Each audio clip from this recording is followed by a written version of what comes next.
Night gathers, and now my watch begins. It shall not end until my death. I shall take no wife, hold no lands, father no children. I shall wear no crowns and win no glory. I shall live and die at my post. I am the sword in the darkness. I am the watcher on the walls. I am the fire that burns against the cold, the light that brings the dawn, the horn that wakes the sleepers, the shield that guards the realms of men. These words have echoed across 8,000 years of history, spoken by countless men who pledged their lives to defend the realm against the darkness beyond the wall. This is their story. In the earliest days of recorded history, when the world was younger and magic flowed more freely through the lands of Westeros, a darkness fell upon the realm that would forever change the course of human civilization. The Age of Heroes was drawing to its close, though none who lived through those times could have known that the greatest trial in the history of mankind was about to begin. The first men had settled throughout Westeros, their bronze weapons and stone castles marking a new era of human dominance over a continent once ruled entirely by the mysterious children of the forest. The seasons in those ancient days followed patterns that modern maesters struggle to comprehend, with summers lasting years and winters stretching across generations. Yet even by these standards, the winter that began to settle over the northern reaches of Westeros was unprecedented in its severity and duration. What started as an unusually long and bitter cold season gradually transformed into something far more sinister, a darkness that would come to be known throughout history as the Long Night. From the uttermost north, beyond even the frozen wasteland that would one day be called the Land of Always Winter, came creatures that defied the natural order of life and death. The Others, as they came to be known to the First Men, or the White Walkers as they would later be called, emerged from the perpetual winter that shrouded the far northern reaches. These beings were not merely cold, they were cold incarnate, bringing with them a supernatural winter that froze the very soul of the land they touched. The Others stood tall as men, but moved with an alien grace that spoke of their otherworldly nature. Their skin was pale as milk, translucent in the dim light of their eternal winter, while their eyes burned with the cold blue fire of ancient ice. They wore armor that seemed to be carved from frozen starlight, and they carried blades of ice so cold they could shatter steel upon contact. Most terrifying of all was their power over death itself, for the Others could raise the fallen as their servants, creating an ever-growing army of the dead that knew no fear, felt no pain, and required neither food nor rest. As the long night deepened, the Others swept southward with their army of whites, leaving desolation in their wake. Entire settlements vanished in the space of a single night. Their inhabitants either fled south in terror or added to the ranks of the undead. The very land seemed to die beneath the touch of the Others, with crops withering in the fields and livestock freezing where they stood. Rivers turned to ice, forests became graveyards of frozen trees, and the sun itself seemed to dim in the face of this supernatural winter. The armies of the First Men, for all their courage and skill in battle, found themselves woefully unprepared for an enemy such as this. Bronze swords and spears proved useless against creatures that could shatter metal with their touch, while conventional military tactics meant nothing against foes that felt no fear and could replace their losses by raising the recently fallen. Battle after battle ended in defeat for the living, with each loss adding to the strength of their enemies. In their desperation, the First Men turned to the children of the forest, the ancient inhabitants of Westeros whom they had displaced through centuries of warfare. These mysterious beings, small in stature but possessed of deep magic, understood the threat posed by the Others better than any human could. They had witnessed the coming of the Long Night in visions and dreams, and they knew that the survival of all life in Westeros depended on forming an alliance between the races that had so long been enemies. The children of the forest brought to this alliance knowledge and magic that the First Men could never have possessed on their own. They understood the weaknesses of the Others, knowledge gained through ancient wisdom passed down through generations of their kind. Most crucially, they knew that these creatures of ice and death could be destroyed by fire, by obsidian forged from dragon glass, and by weapons touched with certain magical properties that could pierce their supernatural defenses. From this desperate alliance emerged the first members of what would eventually become the Night's Watch, though in those early days they were simply brave men and women who stood against the darkness with whatever weapons and knowledge they could gather. These early heroes came from all walks of life among the first men, from great lords who led their own armies to simple farmers who took up arms to defend their families and communities. The war against the others raged for years, perhaps even decades, though the exact duration remains lost to the mists of history. The long night stretched on, seemingly without end, with many beginning to despair that the sun would ever rise again over a world free from the shadow of the others. Entire regions of Westeros fell under their control, becoming frozen wastelands where only the dead could survive. Yet gradually, the alliance between the first men and the children of the forest began to turn the tide of battle. They learned to forge weapons from dragonglass that could harm the others, to use fire as both weapon and shield against their enemies, and to work together in ways that maximized their respective strengths. The children contributed their deep knowledge of the land and their subtle magics, while the first men provided the numbers and martial skill necessary to fight a war on such a massive scale. The final confrontation between the forces of life and death came to be known as the Battle for the Dawn. Though, like much else from this ancient period, the exact details of this climactic engagement have been lost to time. What is known is that it was fought somewhere in the far north of Westeros, likely near where the wall would eventually be constructed, and that it marked the decisive defeat of the others and their army of whites. The heroes who fought in the Battle for the Dawn would become legends, their names carved into the very foundation of Westerosi culture. Among them was a figure known to history as the Last Hero, who, according to legend, sought out the children of the forest with only a sword, a horse, and a dog for companions. Though most of his companions perished in the quest, the last hero survived to play a crucial role in the final victory over the others. Another legendary figure from this period was Azor Ahai, a warrior who forged a great sword called Lightbringer through a ritual of terrible sacrifice. According to the most ancient tales, Azor Ahai tempered his blade by driving it through the heart of his beloved wife Nissa, imbuing the weapon with power sufficient to drive back the darkness. Whether these tales represent literal truth or symbolic narrative, they speak to the enormous sacrifices required to achieve victory over the others. The victory at the Battle for the Dawn was complete but costly, with much of the knowledge and wisdom of both the first men and children of the forest lost in the struggle. The others were not destroyed entirely, but rather driven back into the uttermost north, beyond the reach of the living but not beyond the possibility of eventual return. This knowledge, that the threat had been defeated but not eliminated, would prove crucial in shaping what came next. In the aftermath of the long night, those who had fought against the others recognized that vigilance would be required to prevent their return.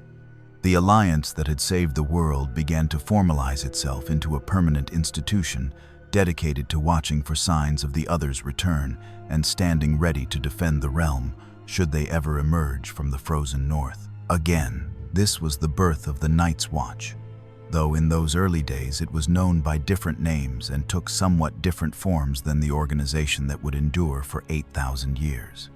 The first brothers of the Watch were veterans of the war against the others, men who had seen firsthand the devastation these creatures could bring and who understood the vital importance of maintaining guard against their return. The early Watch was supported not just by the first men but by the children of the forest as well, who provided them with weapons of dragonglass and shared their knowledge of how to detect the approach of the others. Each year, the children would deliver 100 obsidian daggers to the Watch, a tradition that would continue for centuries as a reminder of the alliance that had saved the world. Yet the founders of the Night's Watch understood that vigilance alone would not be sufficient to protect the realm from a future return of the others. What was needed was a barrier, a fortification so massive and so imbued with protective magic that it could hold back even the supernatural winter of the others should they ever march south again. This realization led to one of the greatest construction projects in the history of the known world, an undertaking so ambitious that it required not just human labor, but the assistance of giants and the deep magic of the children of the forest. The man who would oversee this monumental task was Brandon Stark, known to history as Bran the Builder, a legendary figure whose other accomplishments included the founding of House Stark and the construction of Winterfell. Under Bran the Builder's direction, the wall began to take shape across the narrowest point of northern Westeros. This was no ordinary fortification but a barrier 700 feet high and 300 miles long, constructed primarily of ice but reinforced with stone and imbued with ancient magic. The wall was designed not just as a physical barrier but as a magical one, woven with spells and protections that would make it impossible for the others to pass. The construction of the wall required the labor of thousands, with the first men providing the workforce while the children of the forest contributed their magical knowledge and the giants their immense strength. The project took years to complete, with each section carefully planned and constructed to specific magical requirements that would ensure its effectiveness against supernatural threats. As the wall neared completion, the Night's Watch began to establish the infrastructure that would allow them to man and maintain this massive fortification. Castles were built along the southern face of the wall, each one positioned to guard a specific section and to provide a base of operations for patrols along the top of the barrier. These early castles were simple affairs compared to the great fortifications that would later be constructed, but they served their purpose of housing the Brothers of the Watch and providing them with the supplies they needed to maintain their vigil. The completion of the wall marked a new chapter in the history of the Night's Watch, transforming them from a loose alliance of warriors into a formal military organization with a specific mission and permanent base of operations. The Brothers of the Watch developed their own customs and traditions, including the oath that would bind generations of men to their service and the organizational structure that would allow them to effectively guard hundreds of miles of frontier. In these early days, service in the Night's Watch was considered the highest honor, a calling reserved for the bravest and most dedicated warriors of the first men. Entire families would send their sons to serve on the wall, viewing it as a sacred duty to help protect the realm from the return of the ancient enemy. The Watch was well supplied and well respected, with the Lords of the North providing them with everything they needed to maintain their watch. The early centuries of the Night's Watch were marked by vigilance and preparation, as the brothers maintained constant patrols beyond the wall and kept watch for any sign that the others might be stirring in the far north. They developed specialized skills for surviving in the harsh wilderness beyond the wall, learning to track enemies across frozen ground and to fight in conditions that would defeat ordinary soldiers. Yet as years turned to decades and decades to centuries without any sign of the others, some began to question whether the ancient enemy would ever truly return. The long night became a memory, then a legend, and eventually, for many, a mere story told to frighten children. The Night's Watch continued its vigilance, but the urgency of their mission began to fade as new generations grew up without personal knowledge of the threat they guarded against. This gradual shift in perception would have profound consequences for the future of the Night's Watch, as the organization that had been founded to face the greatest threat in human history slowly transformed into something quite different.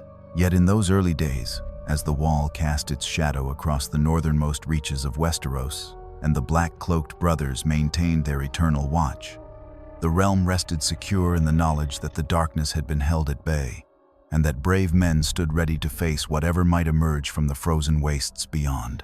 The early centuries following the construction of the wall marked a golden age for the Night's Watch, as the brothers maintained their vigilant guard against threats that seemed increasingly distant with each passing year. The organization had grown into a formidable force, respected throughout the Seven Kingdoms and well supplied by grateful lords who understood the importance of their mission. Yet it was during this period of strength and honor that the Night's Watch would face its greatest internal crisis. A corruption so profound that it would forever change how the Order viewed itself and its sacred duties. The threat came not from beyond the wall, where the others remained dormant in the far northern wastes, but from within the very heart of the organization itself. It began with a single man, the 13th Lord Commander of the Night's Watch, whose name has been deliberately erased from all records and whose story survives only in whispered legends told in the darkest corners of the North. History knows him only as the Night's King, a title that speaks to the depths of his fall from grace and the horror of his reign. In the years immediately following the completion of the wall, The Night's Watch had established its primary stronghold at the Night Fort, the first and largest of the castles built along the southern face of the Great Barrier.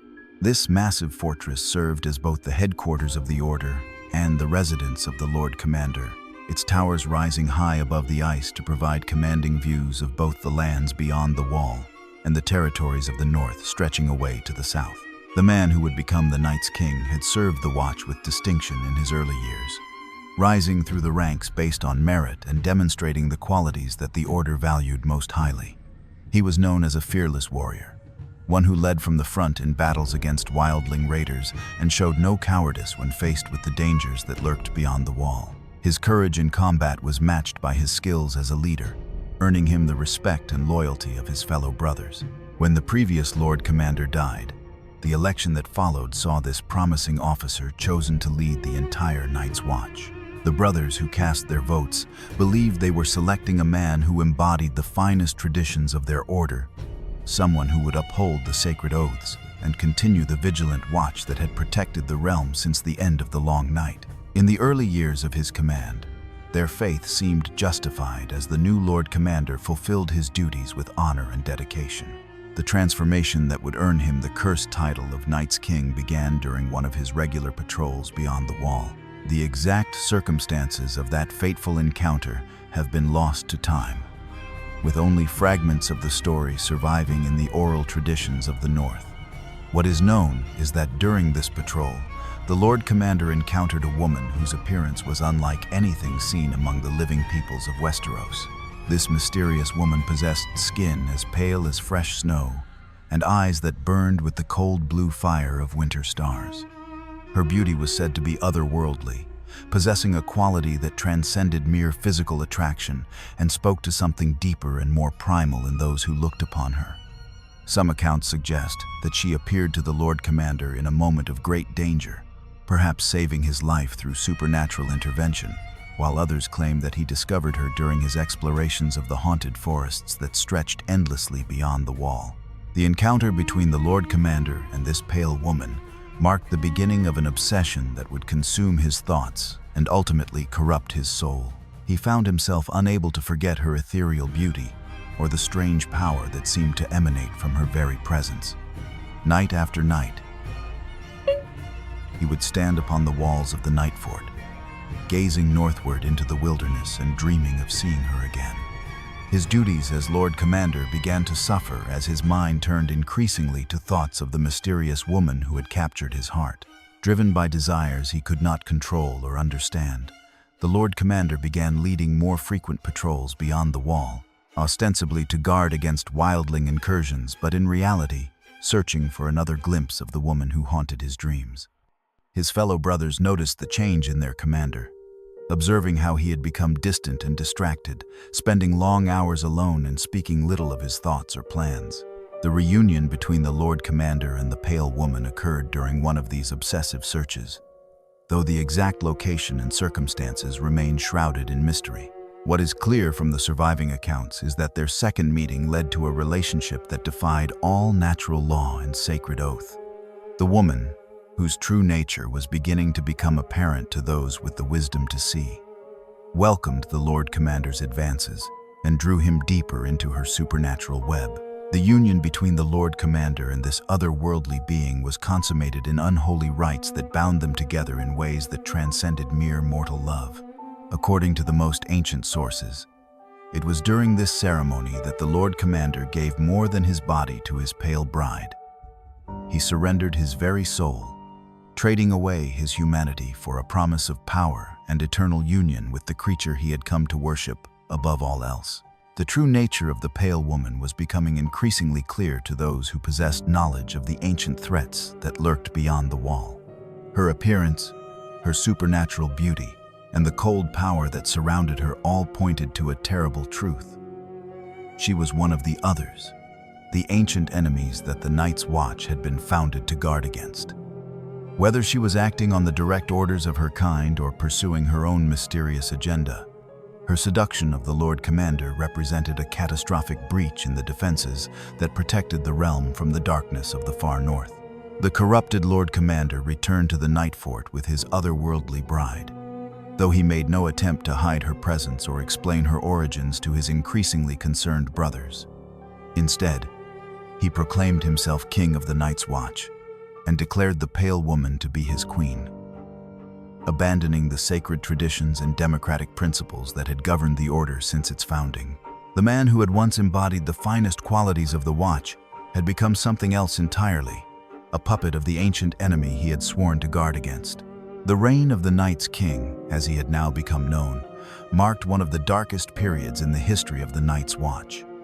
For 13 long years, he ruled the Night Fort and much of the Wall with absolute authority, enforcing his will through a combination of supernatural terror and ruthless violence. The brothers who had once served under him with respect and loyalty found themselves trapped in a nightmare of corruption and horror that seemed to have no end. During these dark years, the Night's King instituted practices that violated every principle upon which the Night's Watch had been founded. The Night Fort, once a symbol of hope and protection for the realm, became a place of terror, where unspeakable rituals were performed in service of the ancient enemy. The most horrific of these ceremonies involved human sacrifice, with the Night's King offering up prisoners, wildlings, and even members of his own order to appease his otherworldly queen and her dark masters. The nature of these sacrifices went beyond mere murder, representing a perversion of the sacred duty that the Night's Watch had sworn to uphold. Instead of protecting the realm from the others, the corrupted Lord Commander was actively serving their interests, weakening the defenses of the living and strengthening the forces of supernatural darkness. Each sacrifice fed power to the others, drawing them closer to the world of the living and preparing the way for their eventual return. The brothers of the Night's Watch, who remained loyal to their original oaths, found themselves powerless to resist their corrupted leader. The Night's King had surrounded himself with followers who had been similarly corrupted by exposure to his otherworldly queen, creating a core of supporters who enforced his will throughout the castles under his command. Those who spoke out against the new regime faced torture, death, or worse fates that the surviving accounts dare not describe in detail. The corruption spreading from the Night Fort began to affect the very fabric of the Night's Watch, as traditional bonds of brotherhood gave way to fear and suspicion. The order that had once been united in its sacred mission became divided between those who served the Night's King out of corruption or terror and those who remained true to their oaths but lacked the power to act. The morale of the faithful brothers plummeted as they witnessed the transformation of their beloved order into something that served the very enemies they had sworn to fight. Word of the Night's King's reign of terror gradually spread beyond the Wall, reaching the lords of the north and the wildling tribes that roamed the lands beyond the Great Barrier. The exact means by which this information traveled remains unclear, but it seems likely that escaped brothers of the Night's Watch or traumatized witnesses to the Night's King's atrocities carried tales of the corruption to those who still possessed the power to act. Among those who received these dire reports was Brandon Stark, known to history as Brandon the Breaker, who held the title of king in the north and ruled from Winterfell with the authority of his ancient bloodline. The Starks had been among the founding supporters of the Night's Watch, providing men and resources to help establish the order and maintain the Wall. The news that the organization had fallen under the control of a corrupted leader, allied with the ancient enemy, struck at the very heart of everything the Stark family held sacred. Brandon the Breaker understood immediately that the threat posed by the Night's King extended far beyond the Wall itself. If the corruption were allowed to spread unchecked, it could undermine the magical protections that kept the others at bay and open the way for a new invasion of supernatural darkness. The very existence of the Seven Kingdoms depended upon maintaining the integrity of the defenses established after the Long Night, and the Night's King's reign represented an existential threat to all living things in Westeros. Recognizing that the threat was too great to face alone, Brandon the Breaker began reaching out to potential allies who might join him in overthrowing the Night's King. The most unexpected of these alliances came from beyond the Wall itself, where the wildling tribes had also come to understand the danger posed by the corrupted Lord Commander. The leader of these disparate groups was a figure known as Joramun, who held the title of King Beyond the Wall and commanded the loyalty of numerous wildling clans. The alliance between Brandon the Breaker and Jorah Mormont represented a remarkable moment in the history of Westeros, as two peoples who had been enemies for generations joined forces to face a common threat. The wildlings had no love for the Night's Watch, viewing them as invaders who prevented the free folk from ranging across their ancestral lands. Yet even they recognized that the Night's King's corruption represented a danger that transcended traditional enmities. Jorah Mormont's motivations for joining the alliance went beyond mere political calculation, as the wildling king possessed ancient knowledge passed down through generations of his people. The free folk remembered the Long Night more clearly than most, maintaining oral traditions that preserved details of the original war against the others. Jorah Mormont understood that the Night's King's alliance with the Pale Woman was preparing the way for the return of the ancient enemy, and that all the peoples of Westeros, both north and south of the Wall, would suffer if this corruption were not stopped. The military campaign to overthrow the Night's King required careful planning and coordination between forces that had never worked together before. Brandon the Breaker assembled an army drawn from the great houses of the north, while Jorah Mormont gathered warriors from the various wildling clans that acknowledged his authority. The two forces would need to coordinate their attacks to have any hope of success against an enemy who possessed supernatural allies and commanded the strongest fortification in the known world.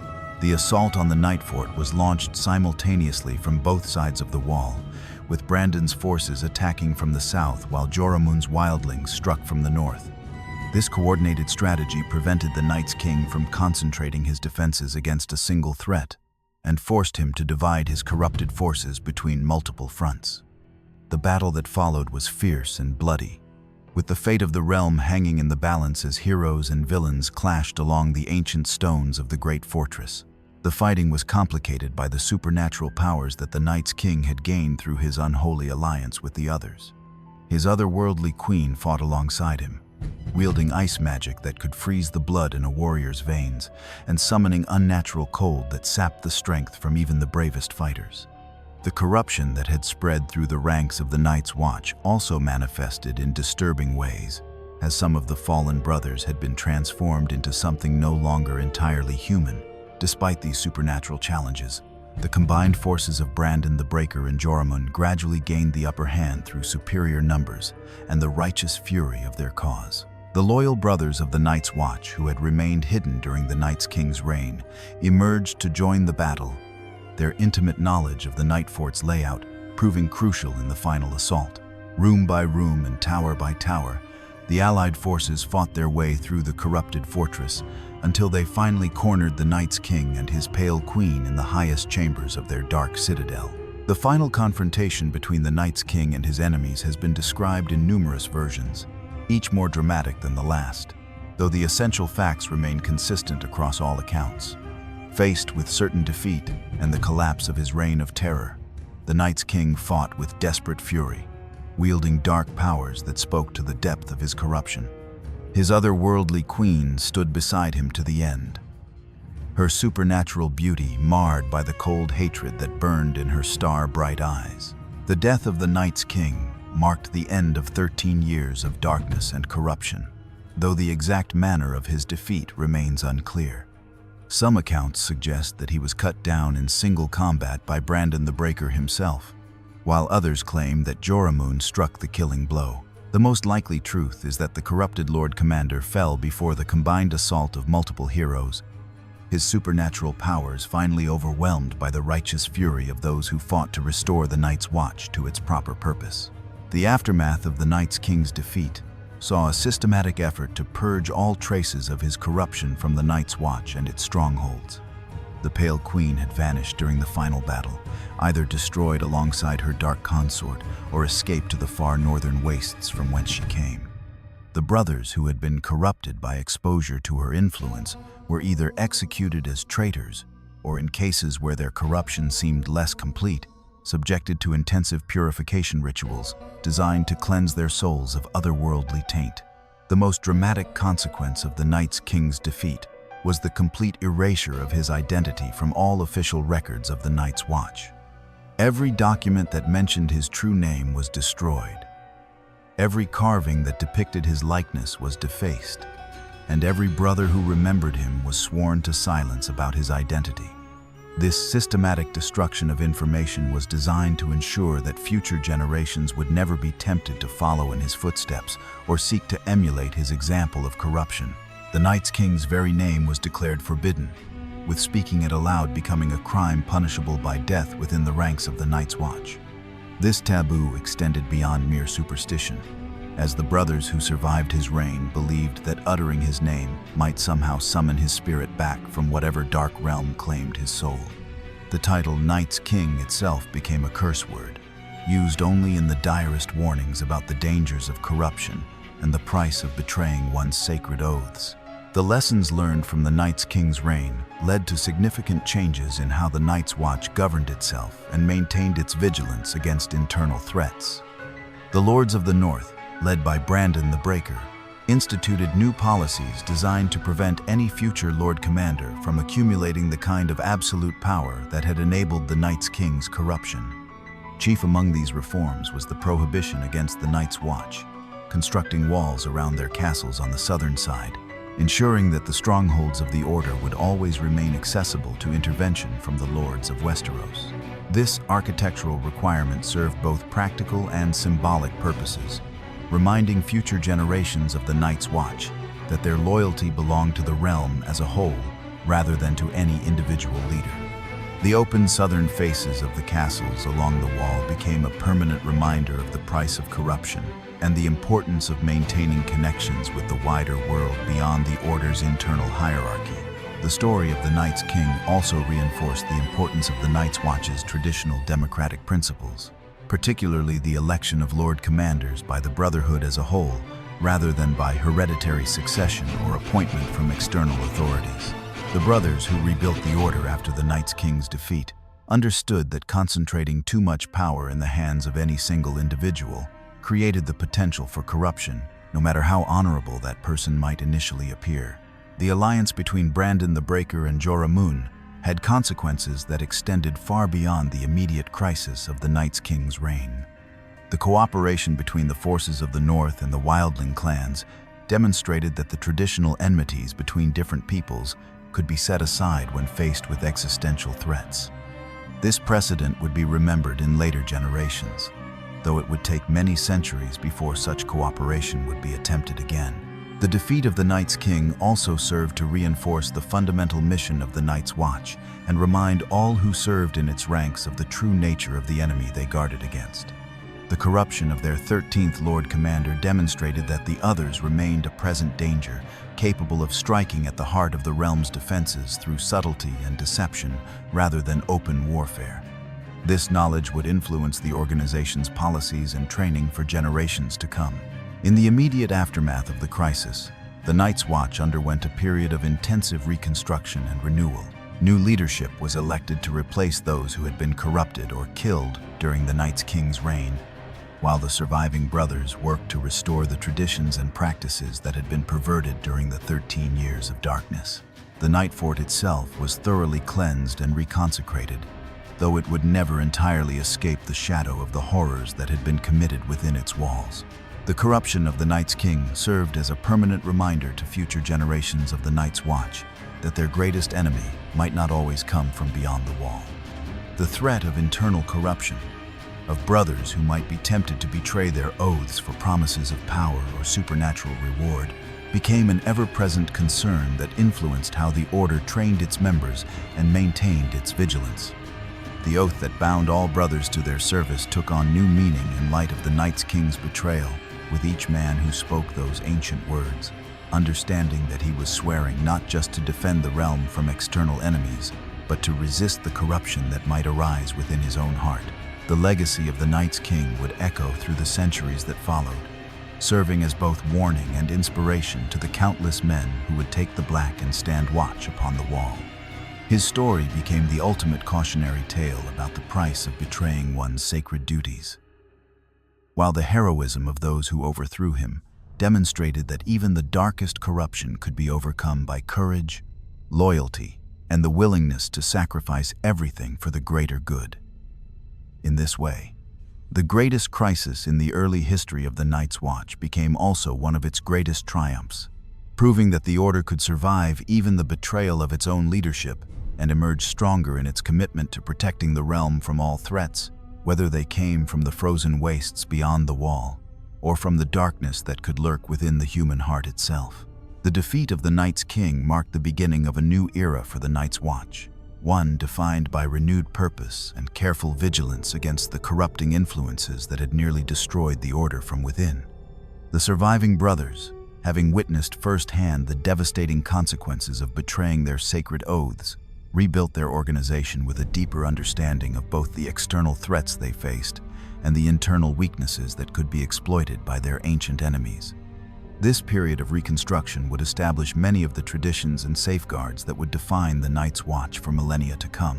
In the immediate aftermath of the crisis, the surviving members of the Order faced the monumental task of restoring both the physical infrastructure and the moral authority of their institution.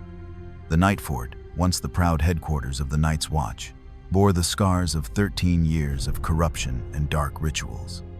Every stone seemed tainted by the horrors that had been committed within its walls, and many brothers argued that the entire structure should be torn down and rebuilt from foundation to battlements.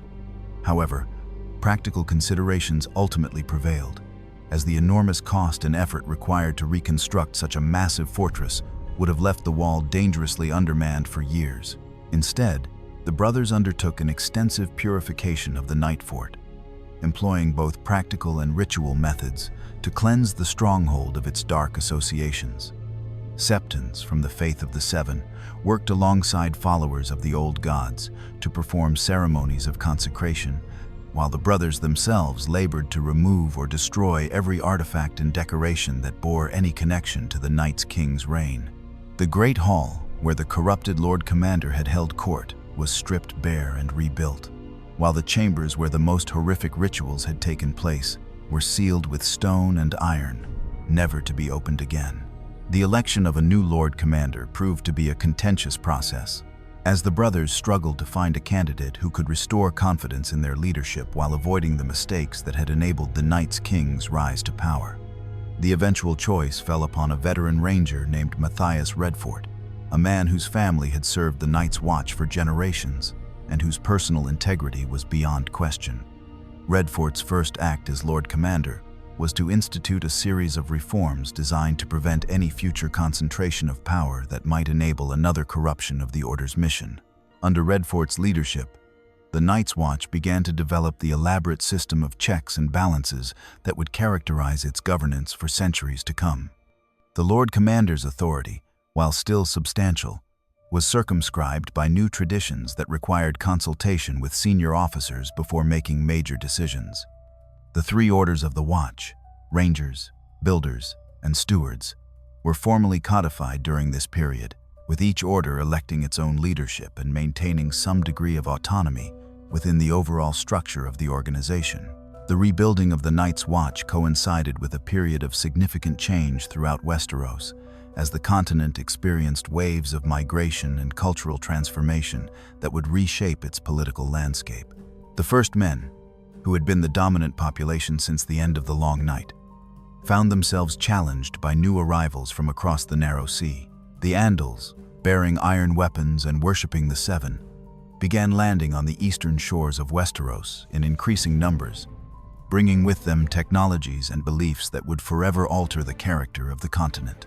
The Andal invasion, as it came to be known, proceeded gradually over several centuries rather than as a single coordinated conquest. Different Andal chieftains and petty kings established footholds in various regions of Westeros, sometimes through conquest and sometimes through marriage alliances with existing First Men rulers. The superior iron weapons of the Andals gave them significant advantages in warfare, while their more sophisticated political and religious institutions often proved attractive to local populations seeking stability and prosperity. For the Night's Watch, the Andal invasion presented both challenges and opportunities that would test the organization's ability to adapt to changing circumstances while maintaining its fundamental mission. The new arrivals brought different traditions of military service and different concepts of honor and duty, which did not always align with the customs that had developed within the Watch during its early centuries. Some Andal nobles viewed the Night's Watch with suspicion, seeing it as an institution tied to the old ways and the old gods that they sought to replace. However, the Night's Watch also benefited from certain aspects of Andal culture, particularly their emphasis on written records and formal legal procedures. The Andals brought with them maesters trained in the Citadel, scholars who could maintain detailed chronicles of the Watch's activities and preserve institutional knowledge that might otherwise be lost to the passage of time. These learned men helped establish libraries and scriptoriums within the major castles along the wall, creating repositories of information that would prove invaluable in maintaining continuity across generations of leadership. The Faith of the Seven, which accompanied the Andal migration, initially created some tension within the Night's Watch, as many of the first men brothers continued to follow the old gods, while the new arrivals sought to establish sept and conduct their own religious observances. This religious diversity was eventually resolved through a policy of tolerance that allowed brothers to worship according to their personal beliefs while maintaining unity in their service to the Watch. The Night's Watch oath was modified during this period to accommodate both religious traditions, with brothers being allowed to swear their vows either before a heart tree or within a sept according to their personal faith. The gradual integration of Andal customs and personnel into the Night's Watch helped strengthen the organization's ties to the evolving political structure of Westeros. As Andal kingdoms began to emerge throughout the continent, the Watch developed diplomatic relationships with these new rulers, securing promises of support and recruitment that would prove essential to maintaining adequate manpower for their mission. The cosmopolitan character that began to develop within the Watch during this period would serve it well in later centuries, as Westeros became increasingly unified under single monarchs. One of the most significant developments during the Andal period was the establishment of formal procedures for communication between the Night's Watch and the various kingdoms of Westeros. The organization developed a network of ravens and messengers that could carry news of threats beyond the wall to the seats of power throughout the continent, while also facilitating requests for supplies and reinforcements when needed. This communication network proved particularly valuable during times of crisis, allowing the Watch to coordinate with southern allies and warn of impending dangers that might affect the entire realm. The construction and manning of additional castles along the wall continued throughout the Andal period, as the Watch's growing resources and improving relationships with southern kingdoms enabled them to expand their infrastructure. By the end of the Andal migration, the Night's Watch maintained 17 active castles along the length of the wall, each one garrisoned with sufficient men to patrol its assigned section and respond to threats from beyond the barrier. This represented the high point of the Watch's territorial control and military strength during the pre-conquest period.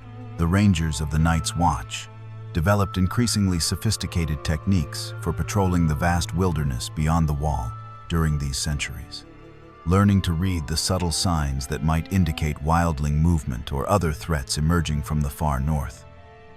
These Rangers became legendary for their skills in tracking and survival, able to operate for weeks or even months in the harsh environment beyond the wall, while gathering intelligence that helped protect the realm from surprise attacks.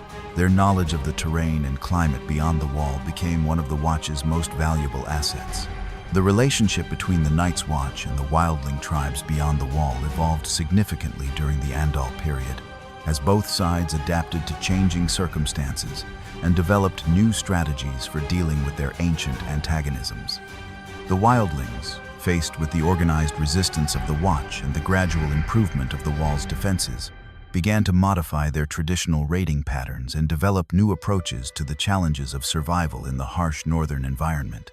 Some wildling leaders during this period attempted to unite the disparate tribes under single banners, proclaiming themselves kings beyond the wall and launching coordinated attacks against the wall and its defenders. These efforts generally ended in failure, as the wildlings lacked the discipline and organization necessary to overcome the Watch's superior defensive position and gradually improving military capabilities. However, these conflicts served to keep the Night's Watch sharp and reminded them that their mission remained relevant, even as the threat of the others receded into legend. The centuries following the Andal invasion brought relative stability to Westeros, though this period was punctuated by occasional conflicts between rival kingdoms and the gradual consolidation of political power in the hands of increasingly powerful monarchs. The Night's Watch navigated these political changes by maintaining strict neutrality in the affairs of the southern kingdoms, refusing to take sides in conflicts that did not directly threaten the Wall or the lands beyond it. This policy of neutrality became one of the defining characteristics of the organization and helped preserve its independence during periods of political upheaval. The arrival of Aegon the Conqueror and his dragons marked the most dramatic transformation in the political landscape of Westeros since the original migration of the First Men. The conquest of the Seven Kingdoms under a single monarch created new opportunities and challenges for the Night's Watch, as they suddenly found themselves dealing with a unified realm rather than the patchwork of independent kingdoms that had characterized Westeros for millennia. Aegon's conquest proceeded with remarkable speed, as the devastating power of dragons proved capable of overwhelming even the strongest defensive positions and most experienced armies. The great houses of Westeros were forced to choose between submission and destruction, with most ultimately choosing to bend the knee rather than face the wrath of Balerion, the Black Dread, and his equally fearsome siblings. The Night's Watch, observing these events from their distant posts along the Wall, recognized that the conquest would fundamentally alter their relationship with the rulers of Westeros. The initial contact between Aegon and the Night's Watch came through intermediaries, as the new king sought to understand the role and function of this ancient organization that claimed authority over the northern frontier of his new realm. The Brothers of the Watch, led by their Lord Commander Osric Stark, dispatched envoys to King's Landing to explain their mission and seek assurance that the new monarchy would continue to support their vital work. These negotiations proved successful, with Aegon formally recognizing the Night's Watch as an autonomous organization dedicated to defending the realm from northern threats. Aegon's recognition of the Night's Watch established important precedents that would govern the relationship between the organization and the Iron Throne for centuries to come.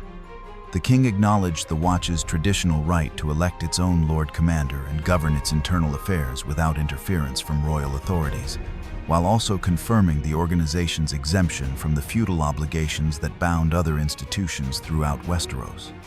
In exchange, the Night's Watch pledged its continued loyalty to the unified realm and promised to maintain its vigilant watch regardless of political changes in the south. The Targaryen dynasty that Aegon established brought new resources and attention to the Night's Watch, as the Dragon Kings understood the strategic importance of maintaining strong defenses along the northern frontier. Several Targaryen monarchs visited the Wall during their reigns, traveling north to inspect the Great Barrier and meet with the leadership of the Watch.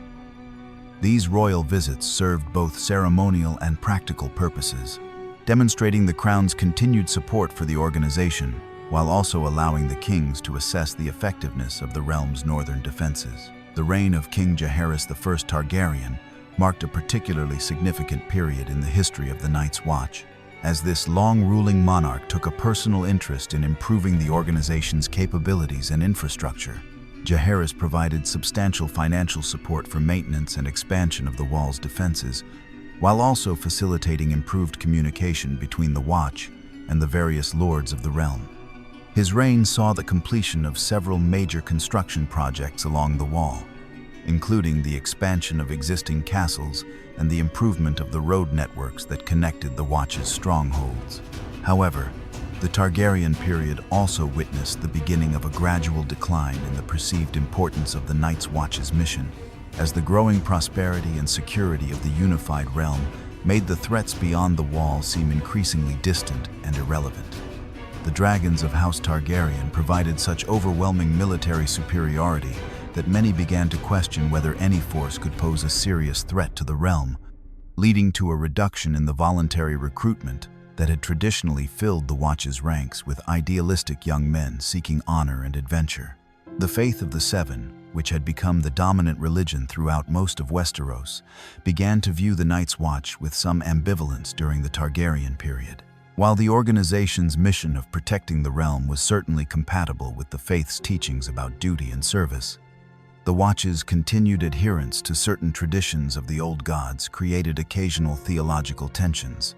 The compromise that allowed brothers to swear their oaths, according to their personal religious beliefs, helped resolve most of these issues. But the underlying cultural differences continued to influence recruitment patterns and internal dynamics within the organization.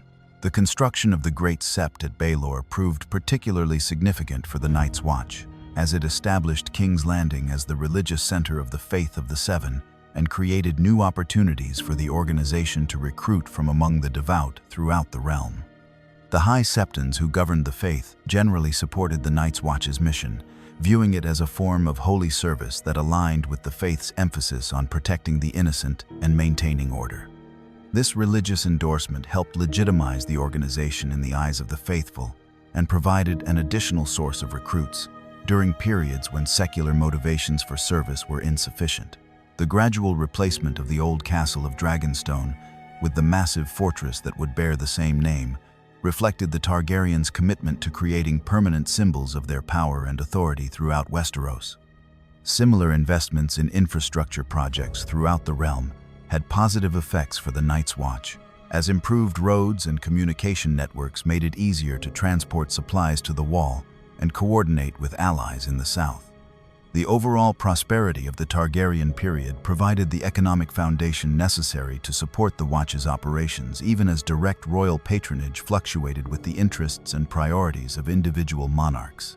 The technological advances that occurred during the Targaryen period, particularly in metallurgy and engineering, provided new opportunities for improving the Watch's equipment and defensive capabilities.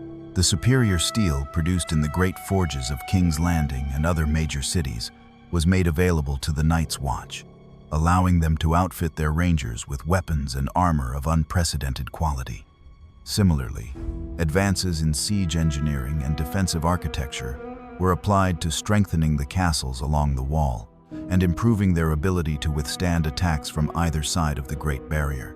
The establishment of the Citadel as the premier center of learning in Westeros had profound implications for the Night's Watch, as the organization gained access to maesters trained in disciplines that proved invaluable for their mission.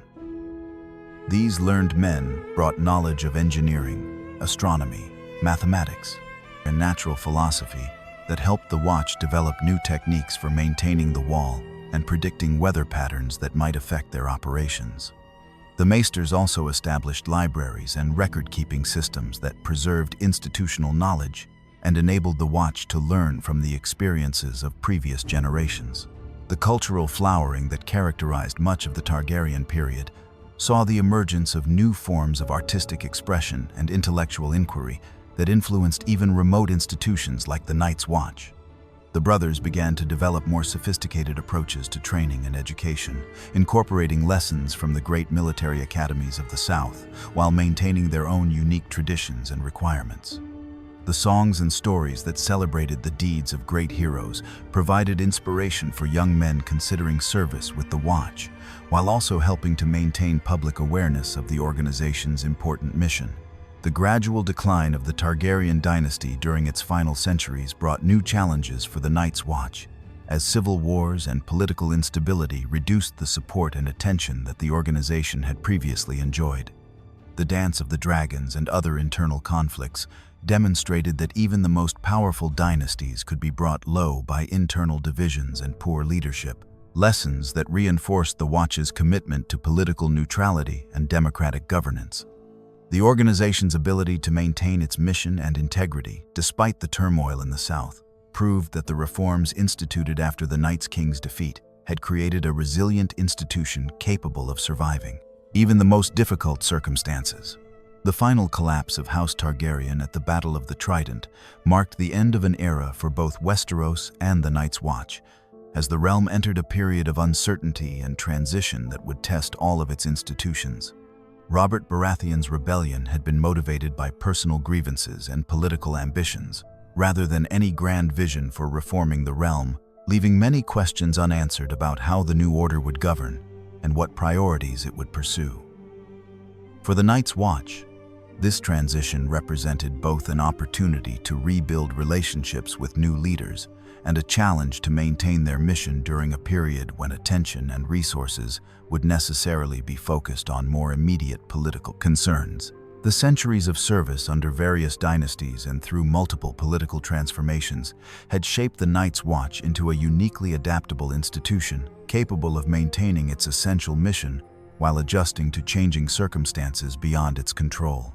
The organization that emerged from this long period of evolution retained the fundamental characteristics that had defined it since its founding: the commitment to defending the realm from northern threats and the democratic traditions that governed its internal affairs, while also incorporating new capabilities and perspectives that would serve it well in the challenges ahead. The Night's Watch had proven its ability to survive the rise and fall of kingdoms, the changing religious and cultural landscape of Westeros, and the personal ambitions of countless leaders, emerging stronger and more resilient with each test of its institutional integrity. The organizational structure that emerged within the Night's Watch during the centuries following its reformation represented one of the most sophisticated military institutions in the known world, combining democratic principles with martial discipline in ways that few other organizations had ever attempted.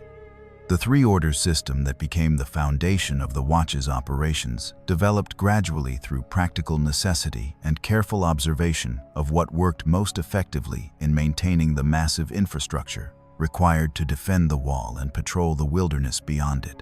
The Rangers formed the heart of the Night's Watch's military capabilities, representing the organization's primary fighting force and serving as its eyes and ears in the vast territories beyond the wall.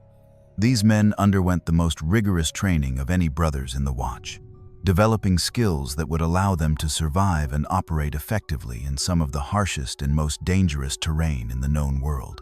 The process of becoming a Ranger began immediately upon taking the Black, as new recruits were subjected to intensive physical conditioning designed to build the strength and endurance necessary for extended operations in the wilderness. The training regimen for Rangers encompassed far more than simple combat skills, though martial prowess remained an essential component of their education. Rangers learned to track both animals and humans across various types of terrain, to read weather patterns and predict changes that might affect their missions, and to survive for extended periods with minimal supplies or shelter. They studied the flora and fauna of the northern wilderness, learning which plants could provide food or medicine, and which animals might pose threats to unwary travelers. Combat training for Rangers focused on both individual fighting skills and small unit tactics that would prove useful during patrols or skirmishes with wildling raiders. Each Ranger became proficient with sword, spear, and bow, while also learning specialized techniques for fighting in cold weather conditions and difficult terrain. The Rangers developed their own martial traditions and fighting styles, adapted specifically for the challenges they would face beyond the wall, including techniques for fighting while wearing heavy winter clothing and methods for maintaining weapon effectiveness in extreme cold. The selection of the first Ranger, the officer who commanded all Rangers of the Night's Watch, followed democratic principles similar to those used in electing the Lord Commander. The Rangers themselves nominated candidates and voted to select their leader, though the Lord Commander retained the authority to confirm or reject their choice. This system ensured that the first Ranger possessed both the respect of his subordinates and the confidence of the overall command structure, creating a balance between democratic accountability and military efficiency. The Builders represented the backbone of the Night's Watch's infrastructure capabilities, responsible for maintaining not only the wall itself, but also the castles, roads, and other facilities that enabled the organization to function effectively across hundreds of miles of frontier territory. The work of the Builders required diverse skills ranging from simple carpentry and masonry to sophisticated engineering and architectural planning, as they dealt with construction challenges that few other organizations in Westeros had ever attempted to solve. The wall itself presented unique maintenance challenges that required specialized knowledge and techniques developed through centuries of trial and error. The massive structure, composed primarily of ice but reinforced with stone and timber, required constant attention to prevent deterioration from weather, seismic activity, and the simple passage of time. The Builders developed specialized tools and methods for working with ice construction, learning to patch cracks, replace damaged sections, and reinforce areas that showed signs of weakness. The castles along the wall required their own unique approaches to construction and maintenance, as they needed to withstand both the harsh northern climate and potential attacks from either side of the Great Barrier. The builders became expert in defensive architecture, designing fortifications that could be held by relatively small garrisons while providing maximum protection for their inhabitants. They also developed innovative solutions for heating and ventilation that allowed the castles to remain habitable during the brutal northern winters.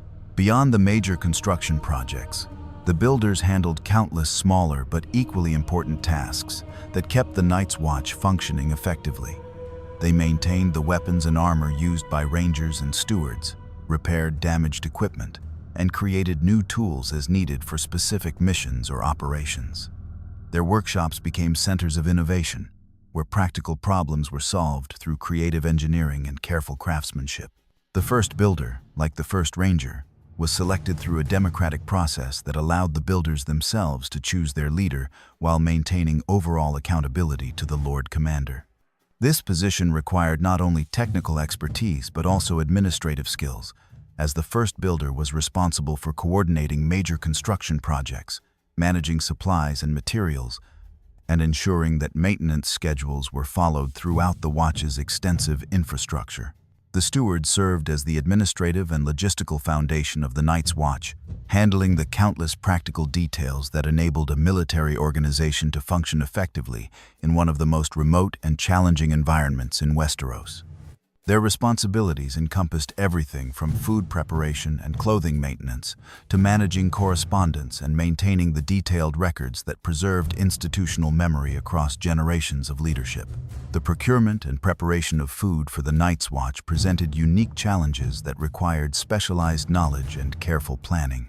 The harsh northern climate limited local food production, while the isolation of the wall made regular supply deliveries from the south both expensive and unreliable. The stewards developed expertise in food preservation techniques that allowed them to maintain adequate nutrition for hundreds of men through long winter months when fresh supplies were unavailable.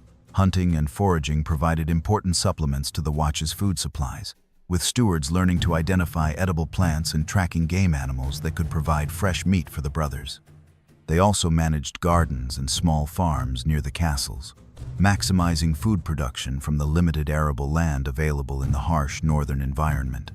The stewards became expert in making the most of limited resources, developing recipes and preparation methods that could create palatable meals from preserved ingredients and whatever fresh food was available.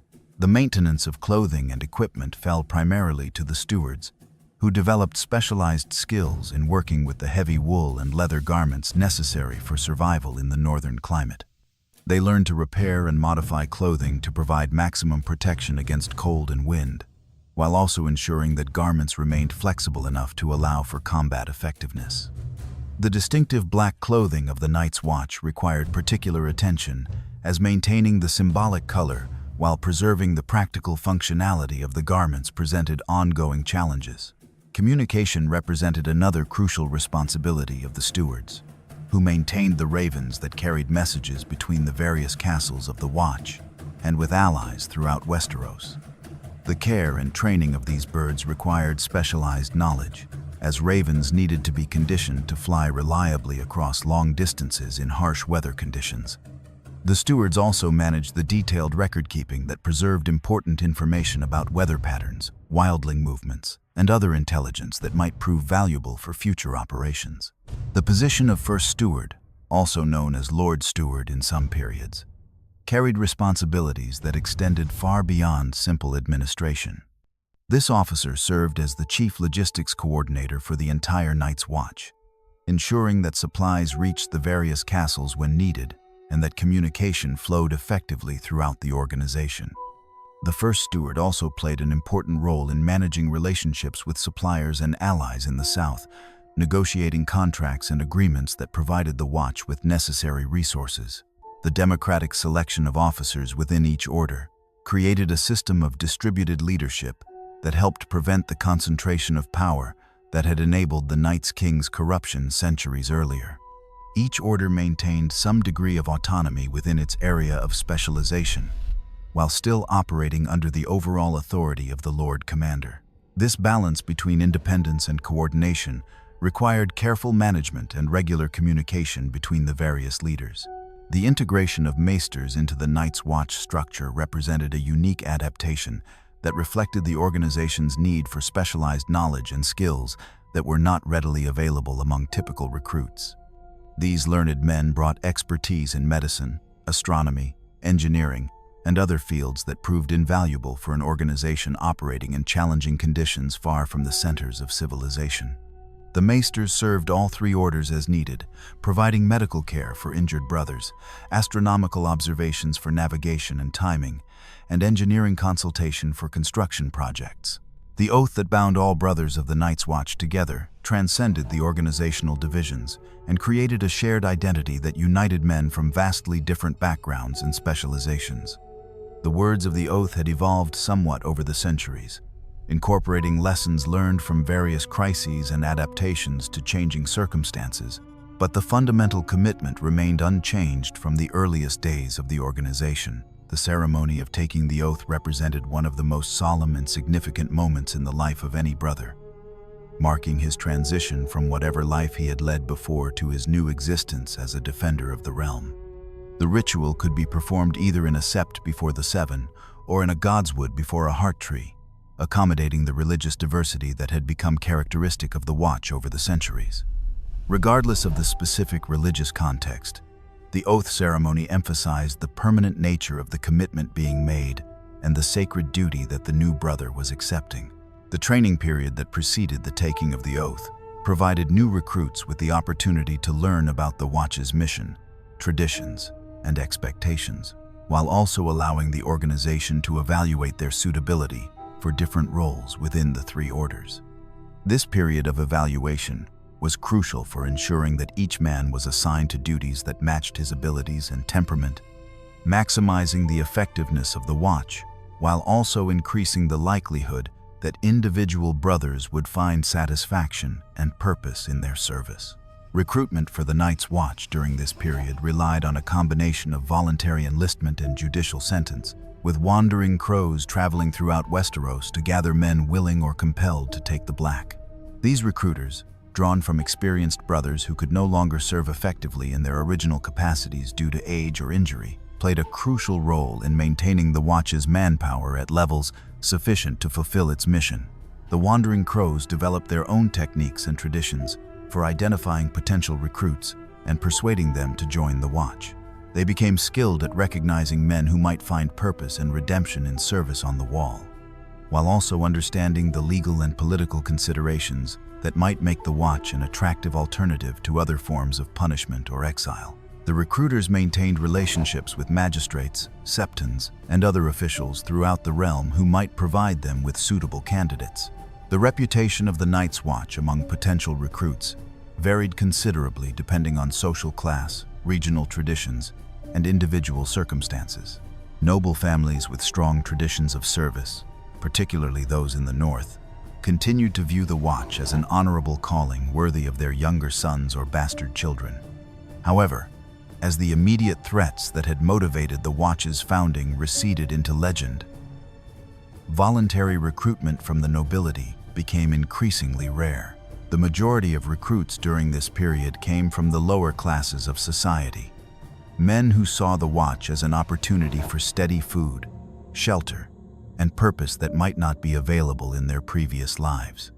The organization's promise that a man's past would not be held against him after taking the black attracted individuals seeking to escape various forms of trouble or misfortune, while the meritocratic nature of advancement within the Watch offered opportunities for achievement that were rarely available to common-born men in the rigid social hierarchy of Westeros.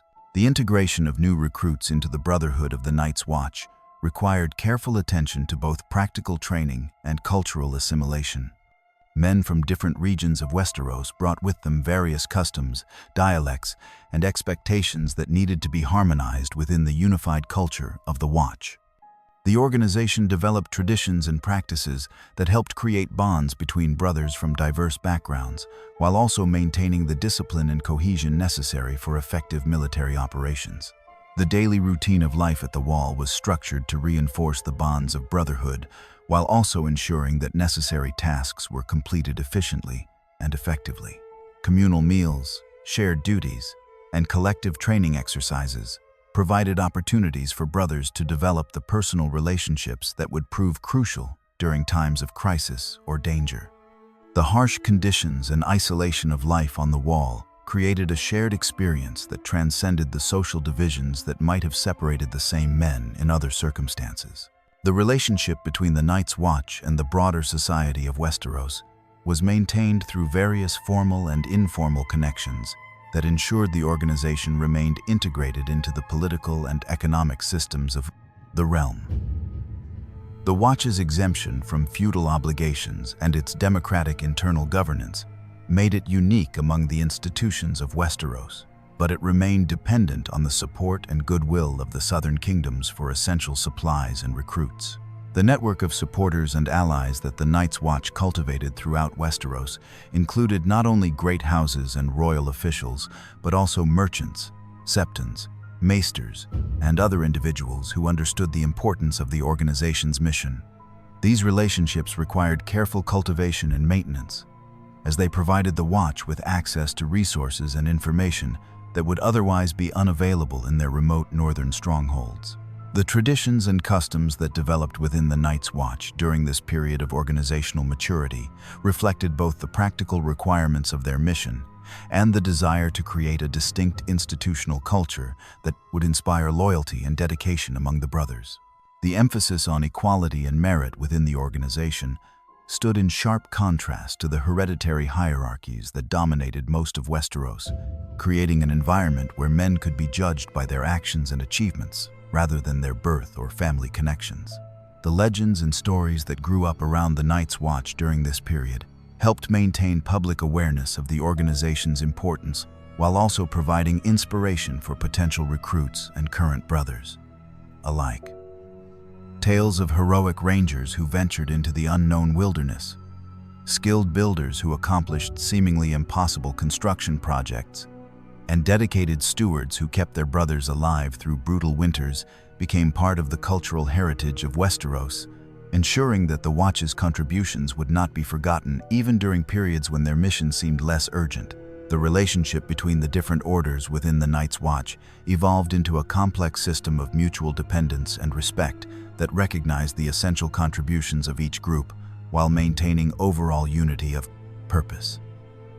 Rangers depended on builders to maintain their equipment and fortifications, while builders relied on stewards for supplies and logistics support.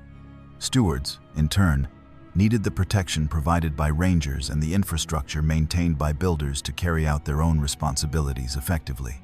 This interdependence created a natural system of checks and balances within the organization, as no single order could dominate the others without undermining the overall effectiveness of the Watch. The democratic traditions that governed the selection of leadership within each order ensured that the voices and concerns of ordinary brothers were heard and considered in decisions that affected their daily lives and long-term welfare. The Night's Watch that emerged from this period of organizational development represented the culmination of centuries of trial, error, and gradual refinement, creating an institution uniquely adapted to its specific mission and environment. The balance between military discipline and democratic governance, the integration of diverse skills and backgrounds, and the maintenance of high morale and dedication, despite harsh conditions and limited resources, demonstrated the effectiveness of the organizational principles that had evolved through practical experience and careful observation of what worked most successfully in maintaining an effective fighting force on the edge of civilization. The death of the Mad King Aerys II Targaryen and the subsequent ascension of Robert Baratheon to the Iron Throne marked the beginning of a new era in Westeros, one that would prove particularly challenging for the Night's Watch, as the organization struggled to maintain its relevance and resources in a realm increasingly focused on internal politics rather than ancient threats. Robert's rebellion had been fought over personal grievances and political ambitions rather than any grand vision for defending the realm, and the new king's priorities reflected his background as a warrior who valued immediate, tangible victories over the patient vigilance required to guard against distant dangers. Robert Baratheon himself embodied many of the qualities that had made him an effective rebel leader, but proved less suitable for the long-term governance of a unified kingdom. His love of combat, hunting, and celebration made him a popular figure among the nobility and common folk alike, but his disinterest in administrative details and long-term planning created significant challenges for institutions like the Night's Watch that depended on consistent royal support. The new king's focus on enjoying the fruits of his victory rather than preparing for future threats represented a fundamental shift in royal priorities that would have lasting consequences for the realm's northern defenses. The immediate aftermath of Robert's coronation saw a dramatic reduction in the attention and resources that the Iron Throne devoted to the Night's Watch, as the new administration concentrated on consolidating power and rewarding the allies who had helped secure victory in the rebellion. The great houses that had supported Robert expected to be compensated for their loyalty, while former Targaryen supporters needed to be either punished or reconciled to the new order. These pressing political concerns left little room for consideration of the Watch's needs or the maintenance of the realm's northern defenses. The financial strain of Robert's reign proved particularly damaging to the Night's Watch, as the new king's expensive tastes and generous spending quickly depleted the royal treasury that had been carefully managed by previous Targaryen monarchs. Robert's love of tournaments, feasts, and other costly entertainments, combined with his habit of bestowing lavish gifts on his favorites, created a pattern of fiscal irresponsibility that left little funding available for the maintenance of remote military installations. The Night's Watch, which had traditionally received regular subsidies from the crown to supplement their other sources of income, found these payments becoming increasingly irregular and inadequate. The changing nature of warfare during Robert's reign also contributed to the decline in the Night's Watch's perceived importance, as the great battles of the rebellion had been decided by conventional armies wielding traditional weapons rather than by the specialized skills that the Watch had developed for fighting in the harsh northern environment. The dramatic cavalry charges and siege warfare that characterized the rebellion bore little resemblance to the patient tracking and wilderness survival that defined the Watch's mission, leading many to question whether the organization's unique capabilities remained relevant in the new military landscape. The social changes that accompanied Robert's reign reflected broader shifts in Westerosi culture that worked against the Night's Watch's traditional sources of recruitment and support. The king's court celebrated martial prowess and personal glory in ways that emphasized individual achievement over collective service, creating a cultural atmosphere that made the anonymous dedication required of the Watch seem less attractive to ambitious young men. The stories and songs that emerged from Robert's rebellion focused on named heroes who had won personal fame and fortune through their deeds, rather than on the quiet sacrifice of those who served in obscurity. The relationship between the faith of the Seven and the Night's Watch became increasingly strained during Robert's reign, as the new king's personal behavior and religious attitudes created tensions that affected how the faith viewed institutions associated with the previous regime. Robert's well-known infidelities and casual approach to religious observance contrasted sharply with the strict moral code that the Night's Watch demanded of its brothers, leading some religious leaders to question whether an organization that served such a king could maintain its own spiritual integrity. The administrative chaos that characterized much of Robert's reign had particularly severe consequences for the Night's Watch, as the organization's remote location and specialized mission made it dependent on functioning bureaucratic systems for essential supplies and communication. The frequent changes in key positions within the royal government, combined with Robert's disinterest in administrative details, created a situation where requests from the Night's Watch often went unanswered or were lost in the confusion of competing priorities and personal rivalries within the court. The great houses of Westeros, traditional sources of support for the Night's Watch, found their own priorities shifting during Robert's reign as they adapted to the new political landscape and pursued opportunities for advancement within the changed hierarchy. Many noble families that had previously sent younger sons to serve on the wall began directing these men toward other careers that offered better prospects for personal advancement and family honor. The diplomatic corps, the royal court, and expanding trade opportunities provided alternatives that seemed more attractive than exile to the frozen northern frontier.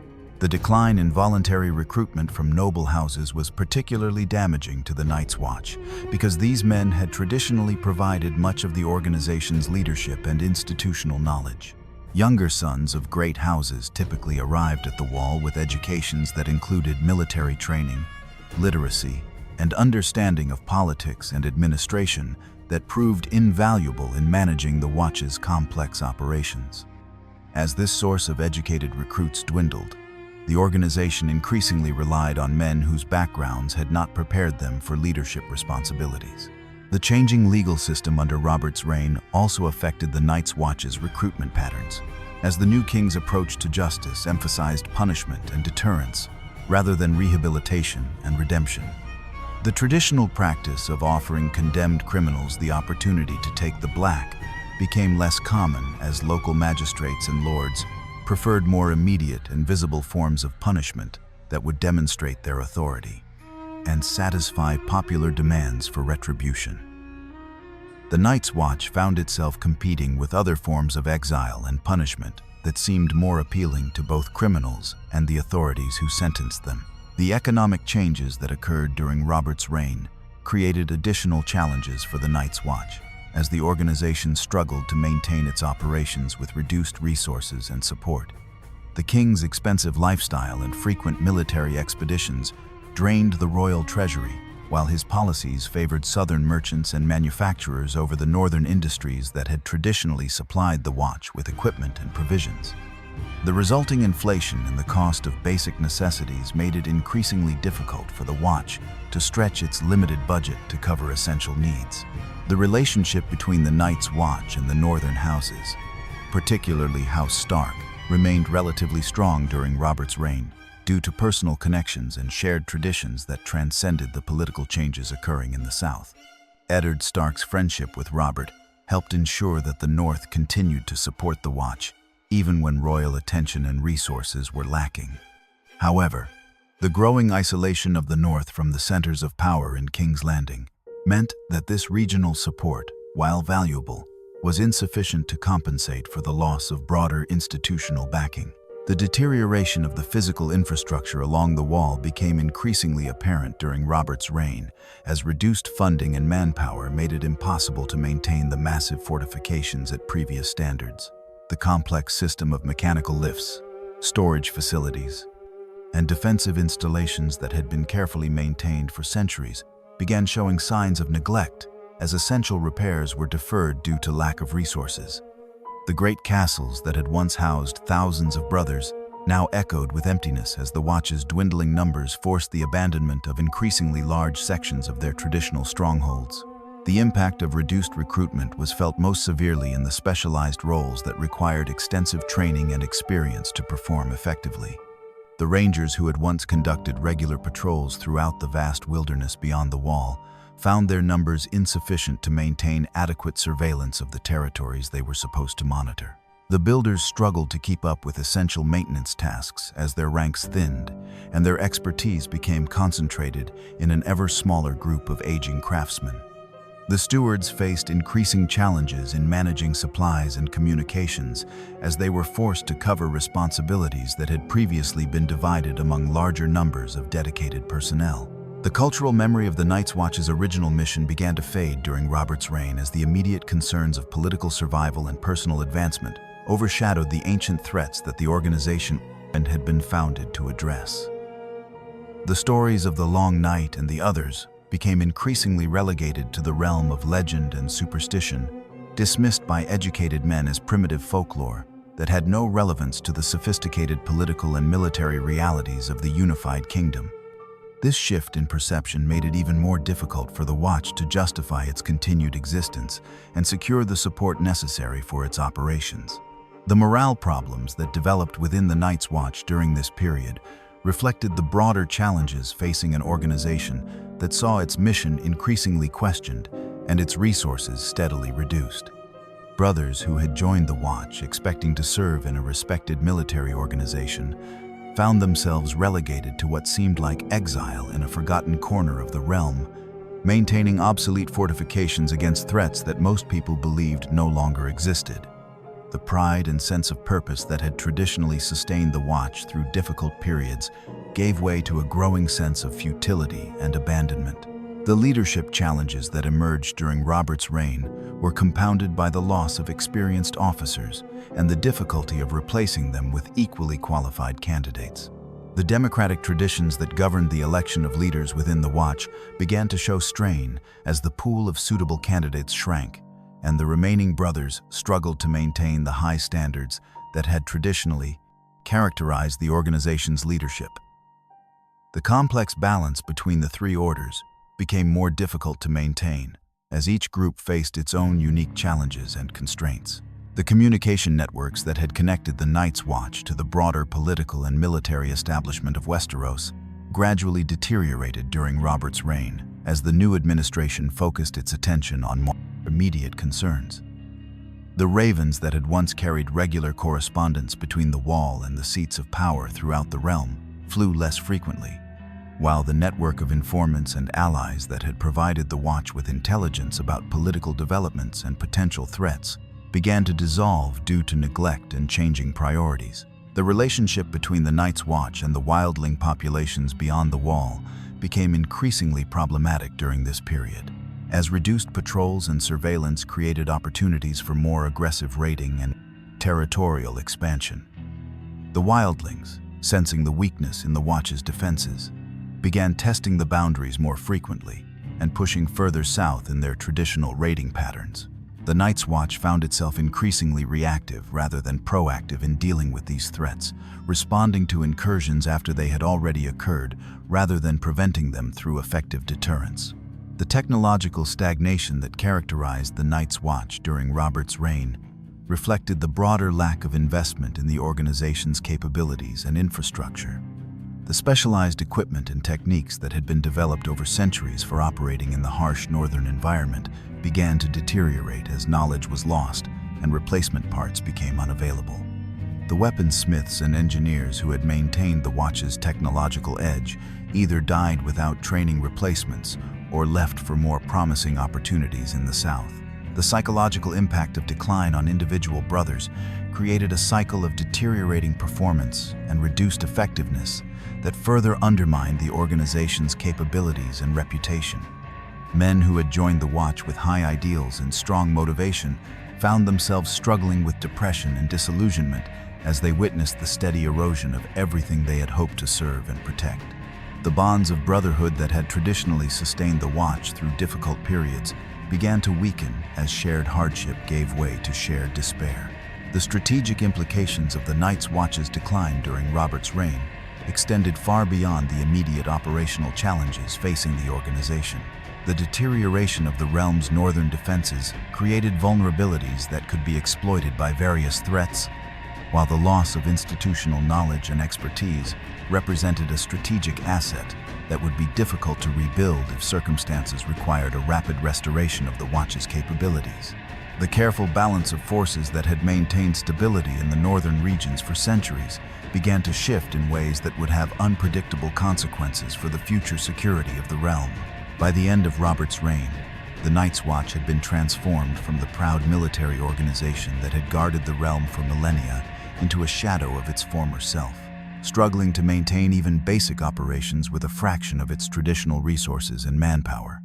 The 300 men who remained represented less than 1/10 of the force that had stood watch during the height of the organization's power, while the abandonment of 16 of the 19 castles along the Wall symbolized the dramatic reduction in the Watch's capabilities and reach. The stage was set for even greater challenges ahead, as the realm entered a period of civil war and political chaos that would test the survival of institutions far stronger and better supported than the diminished Night's Watch. The final years of Robert Baratheon's reign had left the Night's Watch in a state of unprecedented weakness. But it was during the early days of the War of the Five Kings that the true extent of the organization's vulnerability became apparent, as ancient threats began to stir beyond the Wall, while the realm tore itself apart in civil war. Lord Commander Jeor Mormont, known throughout the North as the Old Bear, had spent years attempting to restore the Watch's capabilities through careful management of limited resources and strategic reforms. But even his considerable experience and dedication could not fully compensate for decades of neglect and declining support from the southern kingdoms. Mormont's decision to launch the Great Ranging represented both a desperate attempt to reassert the Night's Watch's relevance and a recognition that the organization's traditional methods of gathering intelligence beyond the Wall had become inadequate for the challenges they faced. The reports filtering back from the handful of rangers, still capable of conducting long-range patrols, spoke of disturbing changes in the wilderness beyond the Wall, with entire wildling settlements found abandoned, and evidence of conflicts that seemed to involve forces far more dangerous than the usual tribal warfare that characterized the region.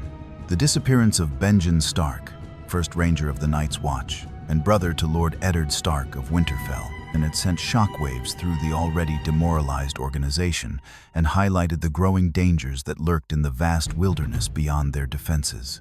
Benjen had been one of the most experienced and capable rangers in the Watch's service, a man whose knowledge of the northern territories was unmatched and whose survival skills had been honed through decades of dangerous missions. His failure to return from what should have been a routine patrol suggested that the threats beyond the Wall had evolved beyond anything the Watch had previously encountered. The planning for the Great Ranging required Mormont to commit virtually every capable fighting man remaining in the Night's Watch to a single massive expedition, a decision that reflected both the desperate nature of their situation and the Lord Commander's understanding that half measures would no longer suffice. The expedition would consist of 300 men drawn from all three castles along the Wall, representing the largest force the Watch had been able to assemble in living memory. This concentration of manpower left the Wall itself dangerously undermanned, but Mormont recognized that discovering the truth about the threats beyond the Wall was essential for the organization's survival. The force that assembled at Castle Black for the Great Ranging represented a cross-section of the Night's Watch's remaining strength, though the quality and experience of the men reflected the organization's decline over the previous decades. Veteran rangers like Corin Halfhand brought invaluable expertise and leadership to the expedition, while younger men like Jon Snow provided energy and determination despite their relative inexperience. The builders and stewards who accompanied the ranging had been trained in basic combat skills, but their primary value lay in their ability to maintain equipment and supplies during what promised to be an extended campaign in hostile territory. The route planned for the Great Ranging would take the expedition deep into the haunted forest that stretched endlessly beyond the Wall, following paths that had not been regularly patrolled for years due to the Watch's reduced numbers and capabilities. The ultimate destination was the Fist of the First Men, an ancient hill fort that had been constructed thousands of years earlier and offered both strategic advantages and symbolic significance for an expedition seeking to reassert the Watch's authority over the northern wilderness. The march beyond the Wall began with cautious optimism, as the 300 brothers of the Night's Watch advanced through familiar territory near the Wall, where regular patrols had maintained some knowledge of current conditions. The initial stages of the expedition proceeded according to plan, with scouts ranging ahead to identify potential threats, while the main body maintained a steady pace toward their objective. The autumn weather remained relatively mild, and the men's spirits were buoyed by the sense that they were finally taking decisive action after years of reactive defensive measures. The first disturbing discoveries came as the expedition moved deeper into the wilderness and began encountering the abandoned wildling settlements that had been reported by earlier patrols. These communities, which should have been bustling with activity as the free folk prepared for the coming winter, stood empty and silent, with no signs of the inhabitants or explanations for their sudden departure. The absence of bodies or evidence of violent conflict made these ghost villages even more unsettling, suggesting that whatever had driven away the wildlings had been so terrifying that they had fled without taking time to gather their possessions or bury their dead. The rangers who investigated these abandoned settlements found subtle signs that suggested the inhabitants had left in great haste, with food still sitting on tables and tools scattered as if dropped in the middle of daily tasks. The lack of animal life in these areas was equally disturbing, as even the hardy northern wildlife seemed to have fled from some unknown threat. The experienced rangers recognized that such complete abandonment of territory was unprecedented in their knowledge of wildling behavior, as the free folk were known for their fierce attachment to their ancestral lands and their reluctance to yield ground to any enemy. As the expedition approached the Fist of the First Men, the signs of unnatural disturbance in the wilderness became increasingly apparent to even the least experienced members of the ranging. The very air seemed to carry a quality of wrongness that made men uneasy without being able to articulate the source of their discomfort.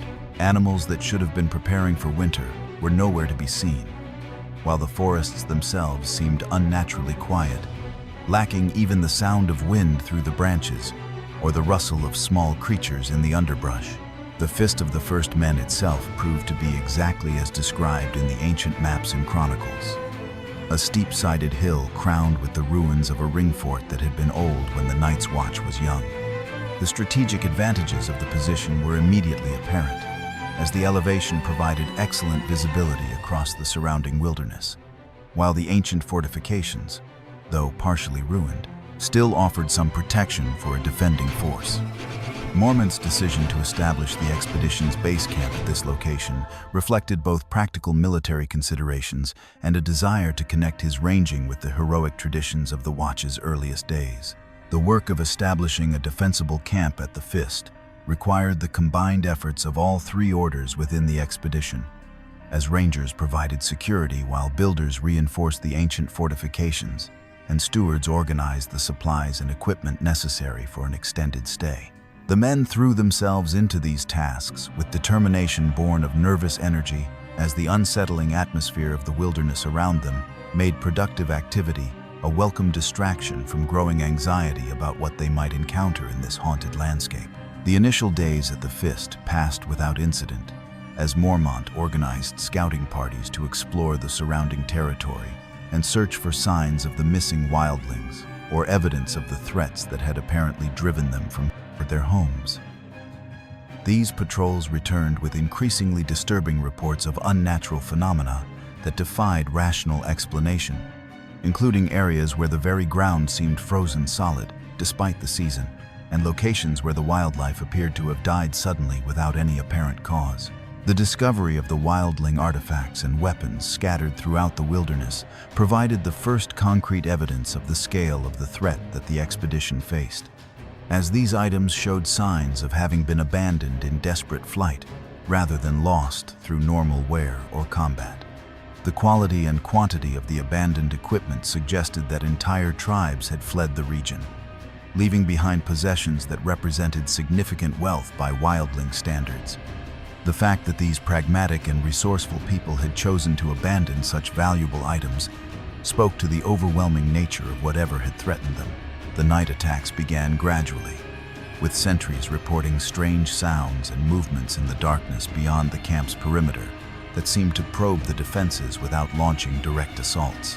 These nocturnal disturbances followed no pattern that the experienced rangers could recognize, appearing to come from multiple directions simultaneously, while avoiding the areas where the Watch had concentrated their defensive preparations. The psychological impact of these mysterious threats proved as damaging as any direct attack, as the men found their sleep disrupted and their nerves frayed by the constant sense of being watched and stalked by unseen enemies. The first direct encounter with the others came without warning, during what had seemed like a routine night watch, as the ancient enemies of mankind emerged from the darkness with a silence and coordination that spoke to their supernatural nature. The sentries who first spotted the approaching figures initially mistook them for wildlings or perhaps surviving members of previous patrols, but the unnatural cold that preceded the others and the eerie blue light that emanated from their weapons quickly dispelled any hope that these were merely human opponents. The battle that followed represented the first large-scale combat between the Night's Watch and the others in over 8,000 years, though the engagement bore little resemblance to the heroic conflicts described in the ancient legends. The others moved with inhuman grace and coordination, their ice weapons shattering steel swords and armor, while their very presence seemed to drain the warmth and courage from the men who faced them. The whites that accompanied the others, corpses raised from the dead to serve their supernatural masters, attacked with relentless fury that knew no fear or hesitation. The desperate fighting around the Fist continued through the long northern night as Mormont's forces struggled to maintain their defensive positions against enemies that seemed to multiply with each fallen defender. The others' ability to raise the recently dead as whites meant that every casualty among the Night's Watch potentially became a new threat to their comrades, creating a nightmare scenario where the defenders found themselves fighting not only supernatural enemies, but also the reanimated corpses of their own brothers. The few weapons capable of harming the others, primarily the small stock of dragonglass weapons that the Watch had maintained as relics of ancient traditions, proved desperately inadequate for a battle of this scale. The Rangers who wielded these precious weapons became priority targets for the others, who seemed to understand the threat posed by the few armaments that could actually damage their crystalline forms. The loss of each dragonglass blade reduced the expedition's already minimal ability to fight back against their supernatural enemies. The decision to retreat from the Fist came only after it became clear that the position was no longer defensible, and that remaining would mean the complete destruction of the expedition and the loss of all intelligence about the returned threat. Mormont's order to abandon the camp represented one of the most difficult decisions of his long military career, as it meant leaving behind wounded brothers who could not travel and accepting that the majority of the expedition's supplies and equipment would fall into enemy hands. The retreat from the Fist became a running battle through the wilderness, as the survivors of the Great Ranging attempted to reach the relative safety of the wall while being pursued by others and their white servants. The supernatural enemies seemed capable of moving through the winter landscape with ease that no living creature could match, appearing ahead of the fleeing brothers as often as behind them, and making it impossible to predict where the next attack might come. The cold that accompanied the others turned the retreat into a race against both supernatural enemies and the killing weather that threatened to claim as many lives as direct combat. The fighting during the retreat took on a desperate character as exhausted and demoralized men found themselves forced to make stands at locations that offered minimal defensive advantages against enemies that seemed to anticipate their every move. The others appeared to be toying with the survivors rather than simply overwhelming them, perhaps seeking to spread terror throughout the Seven Kingdoms by ensuring that some witnesses would survive to carry tales of their return.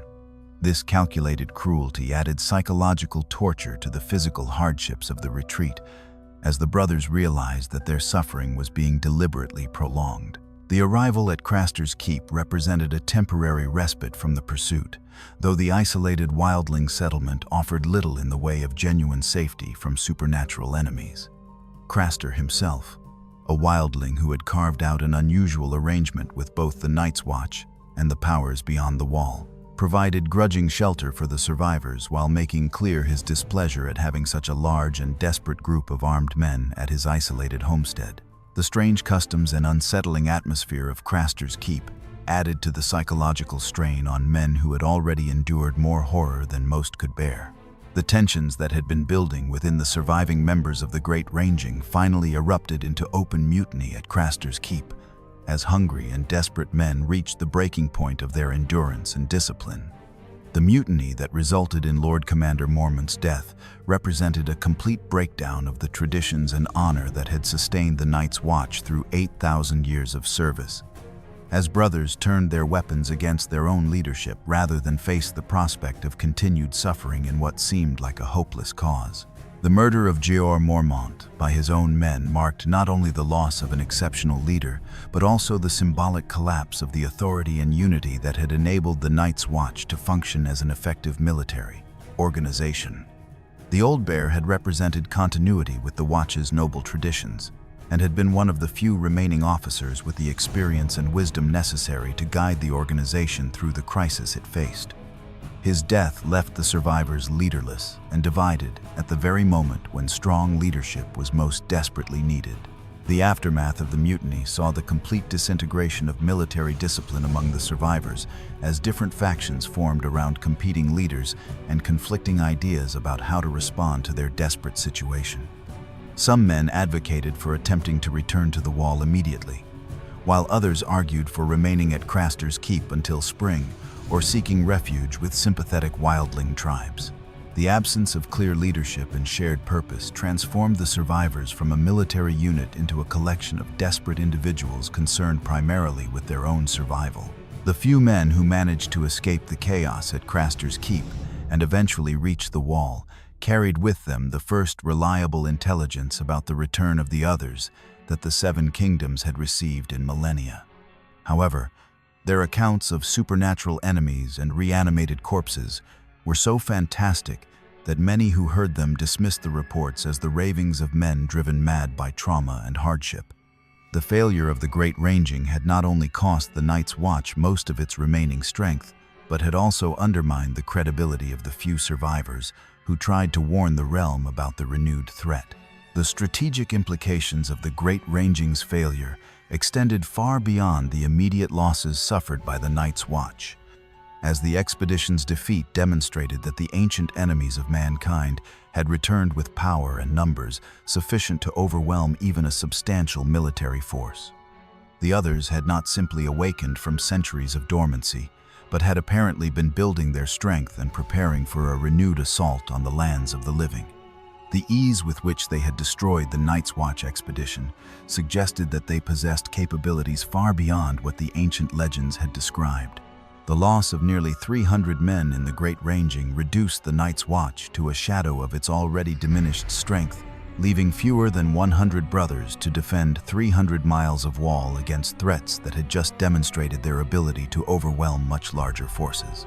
The organization that had once numbered in the thousands and had been capable of mounting major military operations was now reduced to a desperate remnant, struggling simply to maintain basic watch duties at their remaining strongholds. The psychological impact of the Great Ranging's failure on the surviving members of the Night's Watch was perhaps even more devastating than the material losses, as men who had dedicated their lives to defending the realm against northern threats found themselves faced with enemies that seemed beyond their ability to defeat. The knowledge that the ancient enemy had returned while the Seven Kingdoms remained preoccupied with civil war created a sense of hopelessness that undermined the morale and effectiveness of even the most dedicated brothers. The broader implications for the security of Westeros were staggering, as the Night's Watch's failure meant that the realm's primary early warning system against northern threats had been effectively eliminated just as those threats were becoming active again. The wall itself remained standing, but without adequate manpower to patrol and defend it properly, the Great Barrier represented little more than a temporary obstacle to enemies who had already demonstrated their ability to overcome organized military resistance. The stage was now set for an even greater crisis as the ancient enemy prepared to test the defenses of a realm consumed by internal conflict and unaware of the supernatural threat gathering beyond its northern borders. The chaos that followed the Great Ranging's catastrophic failure left the Night's Watch in a state of virtual collapse, with fewer than 50 brothers remaining at Castle Black, and the organization's command structure completely shattered by the murder of Lord Commander Jeor Mormont. The survivors who had struggled back to the wall brought with them not only tales of supernatural horror, but also the bitter knowledge that their ancient enemy had returned at the very moment when the Watch was least capable of fulfilling its sacred mission. Into this desperate situation stepped Ser Alliser Thorne, the master-at-arms whose harsh methods and unwavering devotion to discipline made him a natural, if unpopular, choice to assume temporary command of the demoralized remnant. Thorne's appointment as acting Lord Commander reflected the limited options available to an organization that had lost most of its experienced leadership in the space of a few catastrophic months. His credentials for the position rested primarily on his survival, his rank as a knight, and his intimate knowledge of Castle Black's defenses rather than on any particular talent for inspiration or strategic thinking. The brothers who remained understood that their survival depended on maintaining some semblance of military order, even if it meant accepting leadership from a man whose rigid adherence to regulations had made him few friends during his years of service.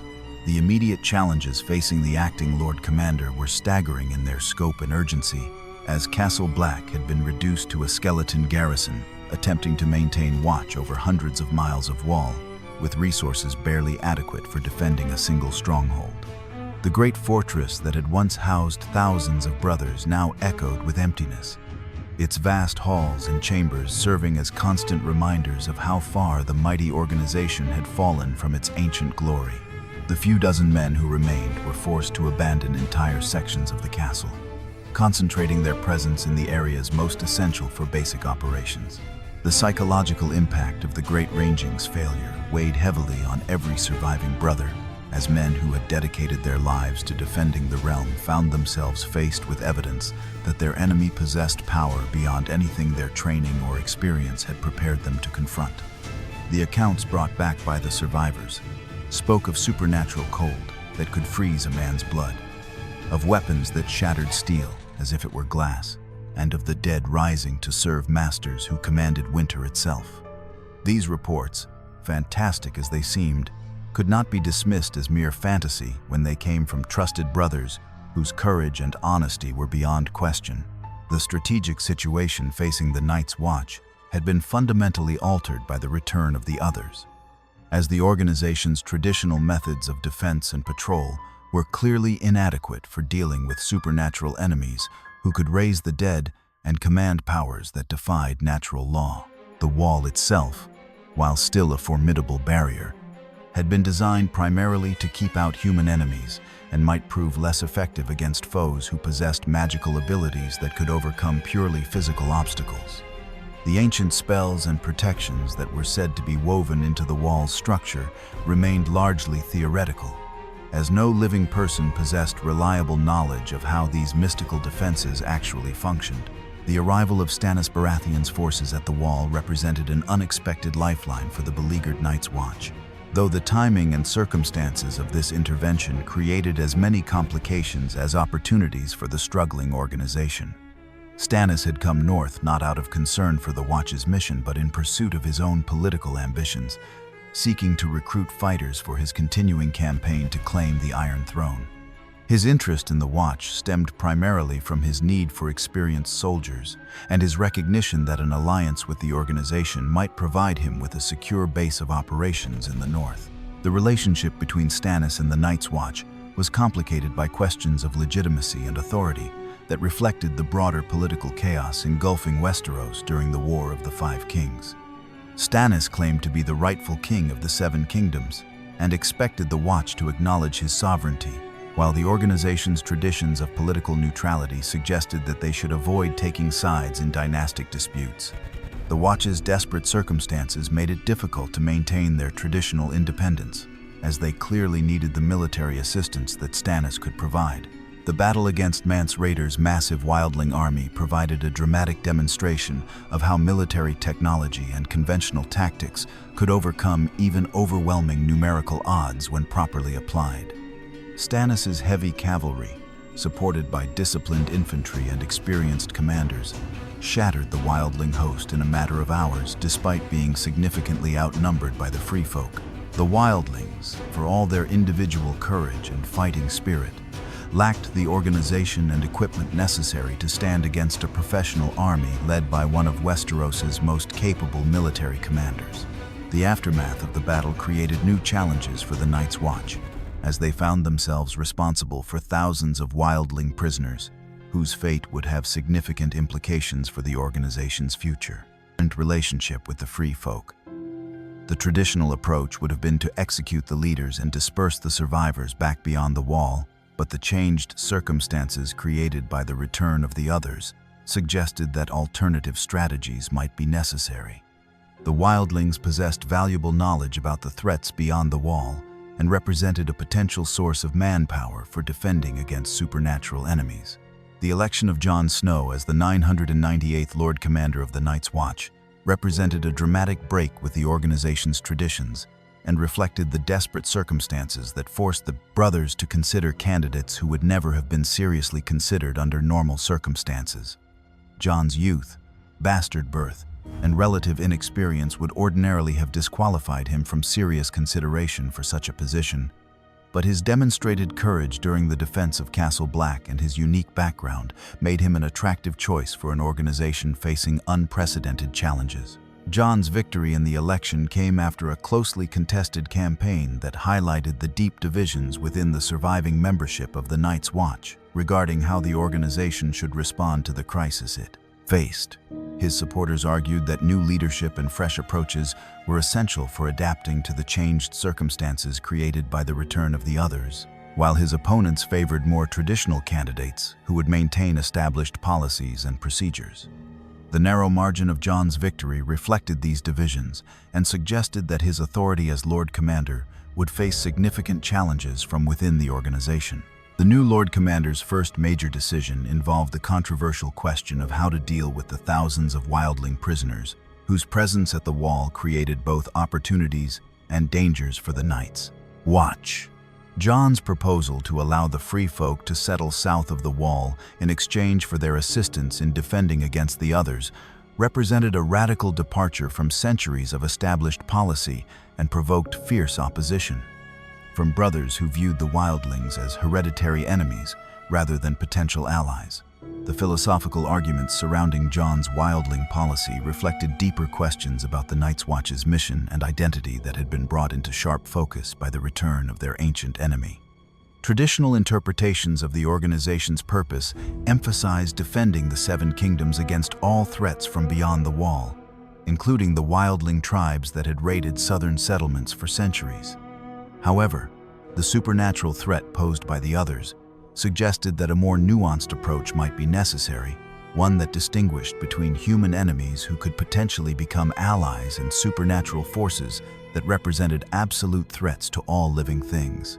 The practical implementation of Jon's wildling policy required careful negotiation with both the free folk leaders and the resistant members of his own organization, as neither group was entirely convinced that cooperation was possible or desirable. The wildlings had spent generations viewing the Night's Watch as oppressors who prevented them from accessing the resources and territories they needed for survival, while many brothers saw the proposal to arm and train their traditional enemies as a betrayal of everything the organization had stood for throughout its history. The mission to Hardhome represented Jon's attempt to demonstrate the viability of his alliance with the wildlings, while also gathering intelligence about the others' capabilities and intentions. The expedition was planned as a rescue mission to evacuate wildling civilians who were trapped in the remote settlement and bring them south of the wall, where they could contribute to the common defense. The operation required extensive coordination between Night's Watch personnel and wildling leaders, serving as a test case for the broader cooperation that Jon envisioned. The journey to Hardhome proceeded initially according to plan, with the combined force of Night's Watch brothers and wildling warriors working together more effectively than many had expected.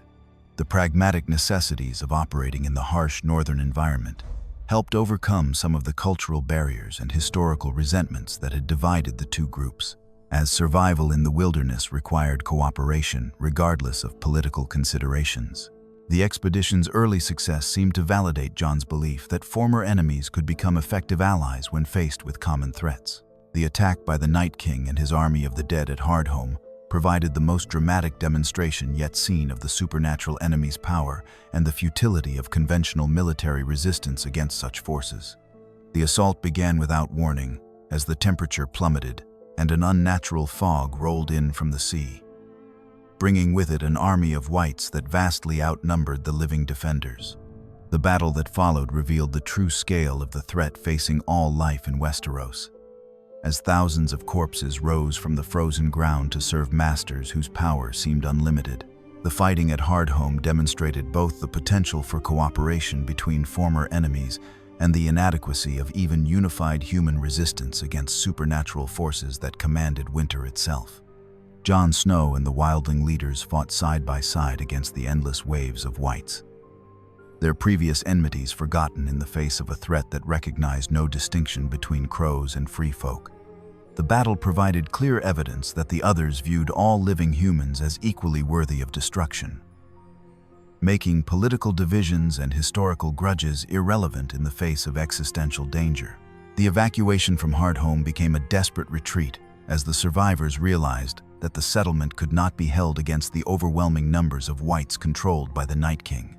The rescue ships that had been intended to carry wildling civilians to safety became lifelines for anyone who could reach them, as the careful plans for an orderly withdrawal collapsed in the face of supernatural enemies who seemed to anticipate every defensive move.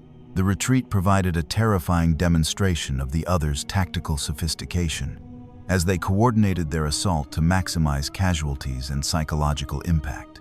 The moment when the Night King raised the dead from the recent battle provided perhaps the most chilling demonstration of the enemy's power, as Jon and the other survivors watched helplessly while their fallen comrades rose to join the ranks of their killers. This horrific spectacle drove home the fundamental difference between fighting human enemies and confronting supernatural forces that could turn every casualty into a new weapon against the living. The psychological impact of witnessing such abomination shattered the morale of even the bravest warriors and reinforced the hopelessness of conventional resistance. The return from Hardhome marked a turning point in the relationship between Jon Snow and his critics within the Night's Watch, as the Lord Commander's controversial policies became even more divisive in light of the expedition's traumatic outcome. Some brothers viewed the mission as validation of Jon's warnings about the supernatural threat and evidence that cooperation with the wildlings was essential for survival, while others saw it as proof that his leadership was leading the organization toward destruction. The polarization within the Watch became increasingly bitter as men struggled to process the horror they had witnessed.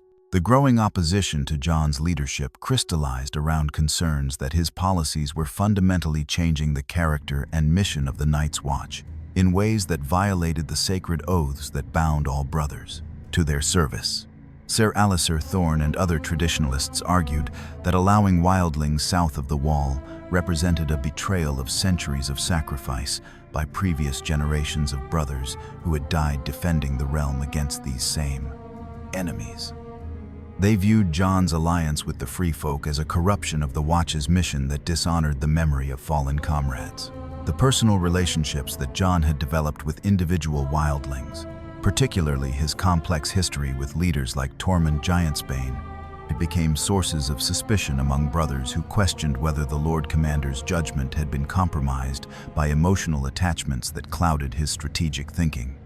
The intimacy and trust required for effective cooperation with former enemies was interpreted by some as evidence that Jon had been seduced by wildling culture and no longer possessed the objectivity necessary for leadership of the Night's Watch. The conspiracy that formed against Jon's leadership grew gradually, as disaffected brothers found common cause in their opposition to his policies and their fear that his continued command would lead to the complete destruction of everything they had sworn to protect.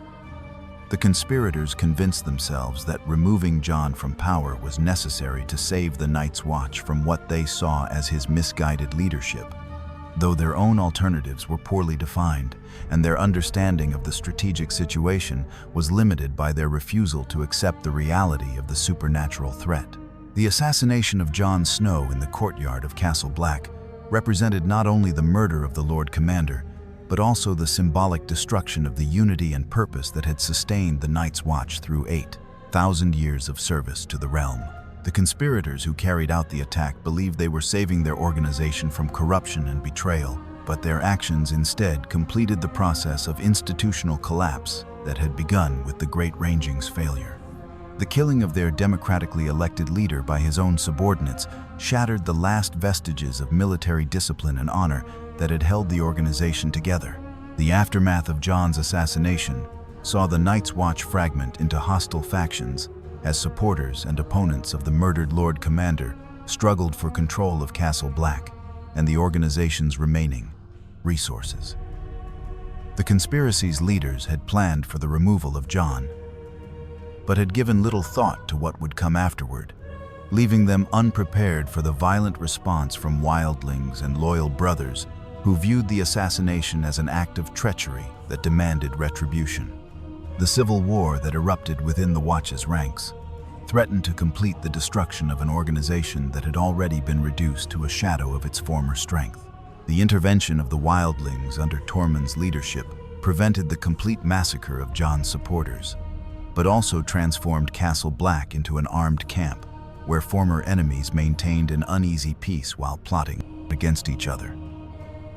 The presence of thousands of armed wildlings south of the Wall represented the realization of the traditionalists' worst fears about Jon's policies, though their own actions had created the circumstances that made wildling intervention necessary for preventing total chaos.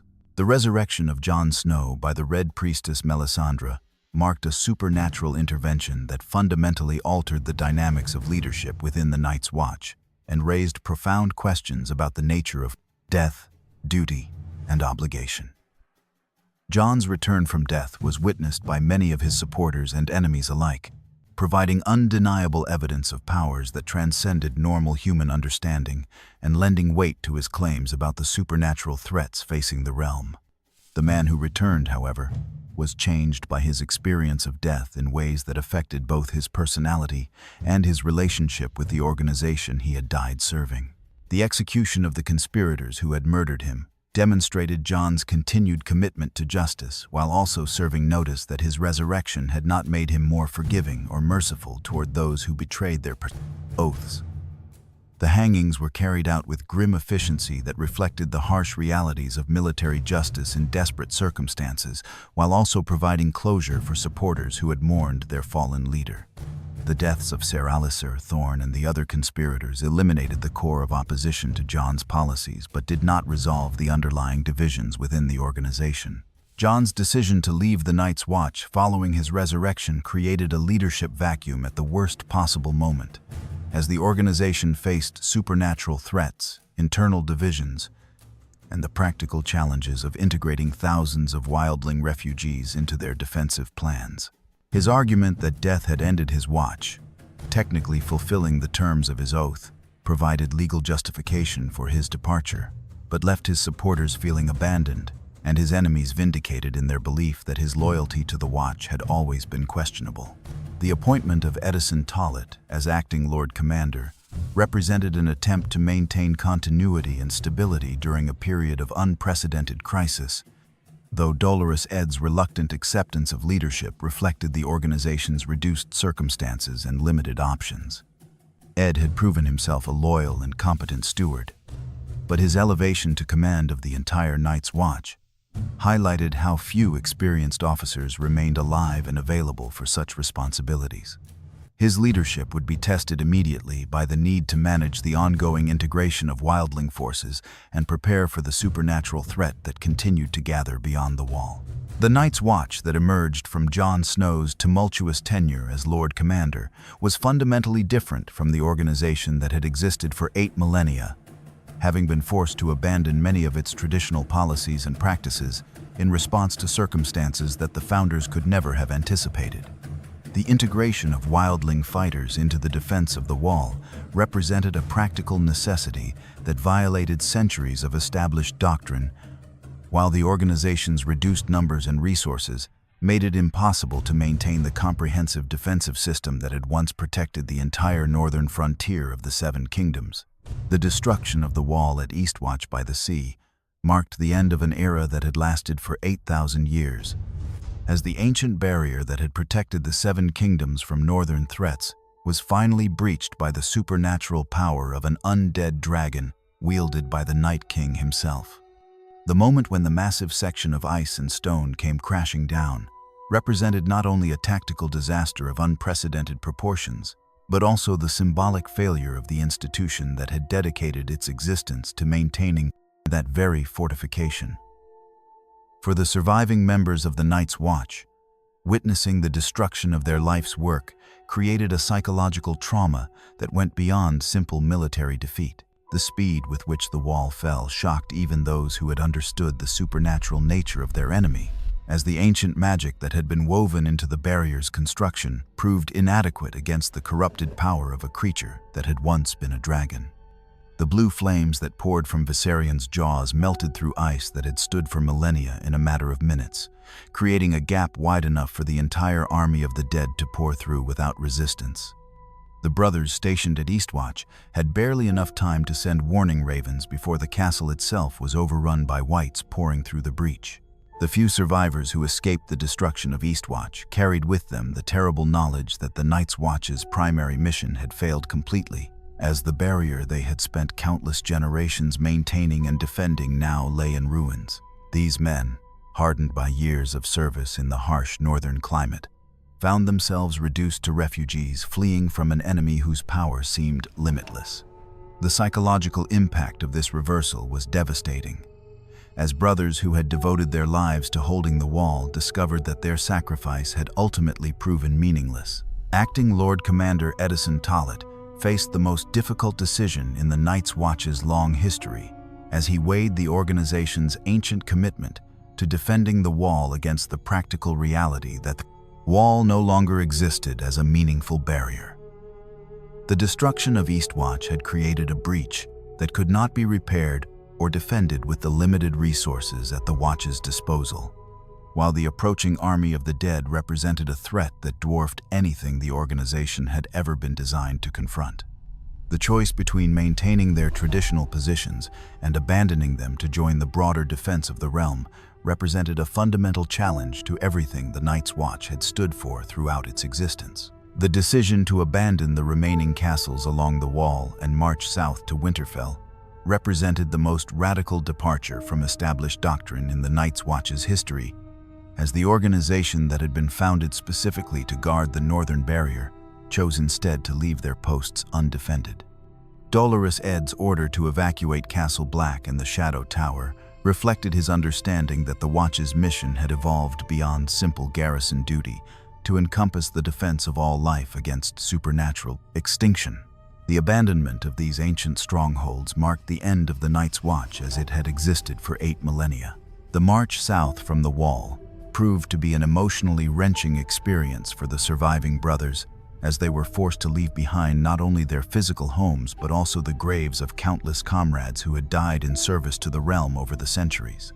The great cemetery at Castle Black contained the remains of thousands of men who had given their lives to maintain the Watch's vigilance, while the ruins of abandoned castles along the wall held the memories of generations of brothers who had lived and died in obscurity while protecting the Seven Kingdoms from threats most people never knew existed.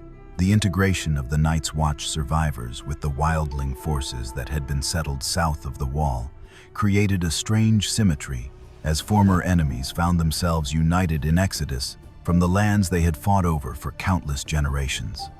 The Free Folk had lost their ancestral territories beyond the wall to the advancing army of the dead, while the Night's Watch had lost their ancient purpose with the destruction of the barrier they had sworn to defend.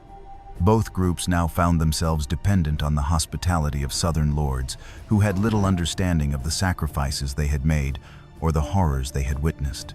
The refugees from the far north brought with them first-hand knowledge of the enemy's capabilities that proved invaluable for planning the defense of Winterfell, though their accounts of supernatural horrors continued to strain the credulity of those who had not witnessed such phenomena personally. The Night's Watch brothers could provide detailed intelligence about the others' tactics and the behavior of whites in combat, while the wildlings offered insights into the terrain and weather patterns that might affect the coming battle. This knowledge, purchased at the cost of so much suffering and loss, represented one of the few advantages the living possessed in their desperate struggle for survival.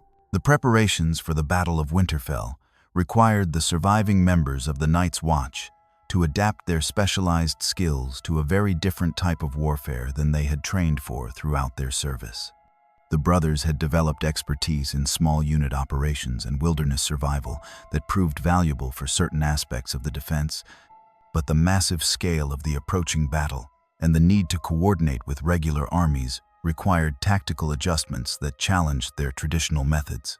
The Watch's emphasis on individual initiative and democratic decision-making did not always mesh well with the more hierarchical command structures of southern military forces. The psychological preparation for what many expected to be their final battle forced the surviving brothers to confront questions about the meaning and value of their service that had been building throughout the long crisis. Men who had joined the Night's Watch, expecting to spend their lives in honorable but obscure service, found themselves facing the possibility that they might be among the last witnesses to civilization's final struggle against primordial darkness. The weight of representing 8,000 years of tradition and sacrifice created an enormous burden of responsibility for men who had never expected their individual actions to carry such historical significance. The night before the battle saw many of the Night's Watch survivors gathering together to share memories of fallen comrades and reflect on the journey that had brought them to this desperate moment. These informal gatherings served as both memorial services for the dead and attempts to process the trauma of witnessing their ancient order's dissolution. The stories told around these campfires emphasized the courage and dedication of brothers who had died far from the recognition they deserved, while also acknowledging the bitter irony that the organization's greatest test had come at the moment of its greatest weakness. The Battle of Winterfell itself unfolded as a nightmare scenario that exceeded even the most pessimistic expectations of those who had witnessed the army of the dead's power at Hardhome and other engagements. The sheer scale of the White forces that attacked the castle defied comprehension, as wave after wave of reanimated corpses threw themselves against the defenders with mindless fury that acknowledged no concern for casualties or tactical losses. The Night's Watch veterans found their wilderness fighting skills tested to the utmost as they struggled to maintain coherent defensive positions against enemies that seemed to emerge from every shadow and approach from every direction simultaneously. The fighting within Winterfell's walls became a desperate struggle for survival, as the castle's defenders were gradually overwhelmed by the relentless assault of supernatural enemies that felt no pain, fear, or fatigue. The Night's Watch brothers, hardened by years of combat against wildlings and exposure to the horrors beyond the wall, proved more resilient than many of the southern knights and soldiers who had never faced such otherworldly opposition. However, even their experience and determination could not fully prepare them for the psychological horror of fighting enemies that included the reanimated corpses of friends and allies who had fallen earlier in the battle. The death of Edison Tollet during the battle represented not only the loss of a respected leader, but also the symbolic end of the Night's Watch's chain of command that had stretched back unbroken for 8,000 years. Dolorous Ed's final moments, spent defending civilian refugees who had sought shelter in Winterfell's crypts, embodied the selfless service that had characterized the best traditions of his order throughout its long history. His death, while protecting the innocent, demonstrated that the Night's Watch's fundamental mission of safeguarding the realm had remained unchanged, even as the organization itself had been transformed by circumstances beyond its control. The deaths of other Night's Watch veterans during the battle claimed some of the last remaining links to the organization's institutional memory and specialized knowledge that had been accumulated over centuries of service in the far north. Men who had survived the Great Ranging, the attack on Castle Black, and the horror of Hardhome finally fell in defense of a southern castle far from the wall they had sworn to guard. Their sacrifice ensured that civilian refugees would survive to carry on the traditions and memories of the Seven Kingdoms, though the cost in irreplaceable experience and wisdom was enormous. The destruction of the Night King and his army through Arya Stark's assassination marked the sudden and unexpected end to a supernatural threat that had seemed unstoppable just moments before. The instantaneous collapse of the army of the dead as the magical force that animated them was severed created a moment of stunned silence among the survivors who had expected to die fighting impossible odds. For the few remaining members of the Night's Watch, the Night King's destruction represented the ultimate fulfillment of their organization's ancient mission, though the victory had come at a cost that left them wondering whether anything of their order would survive to remember what had been accomplished. The aftermath of the battle revealed the staggering losses that had been inflicted on all the defending forces, with the Night's Watch suffering proportionally higher casualties than most other units due to their advanced age and the dangerous positions they had volunteered to defend. The handful of brothers who survived the battle found themselves to be among the last representatives of an institution that had once numbered in the thousands, carrying the weight of 8 millennia of history and tradition on their shoulders. The survivors faced the strange prospect of outliving the very threats their organization had been created to combat. The practical questions that arose in the battle's aftermath centered on what role, if any, the surviving members of the Night's Watch should play in a world where their primary enemy had been eliminated and their traditional mission was no longer relevant. The destruction of the others had removed the supernatural threat that had justified the Watch's existence, while the breach in the wall had eliminated the physical barrier that had defined their responsibilities for countless generations. The few surviving brothers found themselves in the unprecedented position of having successfully completed their organization's ultimate mission while simultaneously witnessing its institutional death. The broader political and social changes that followed the Battle of Winterfell created additional challenges for the Night's Watch survivors as the Seven Kingdoms began the process of rebuilding and reorganizing in the wake of a supernatural crisis. The new political arrangements that emerged from the destruction of King's Landing and the death of Daenerys Targaryen created opportunities for institutional reform, but also raised questions about whether traditional organizations like the Night's Watch had any place in the emerging order. The democratic ideals that had governed the Watch's internal operations seemed increasingly relevant to broader discussions about governance and representation. The decision to maintain the Night's Watch as an institution, despite the elimination of its original purpose, reflected a recognition that the organization still served valuable functions beyond its military mission.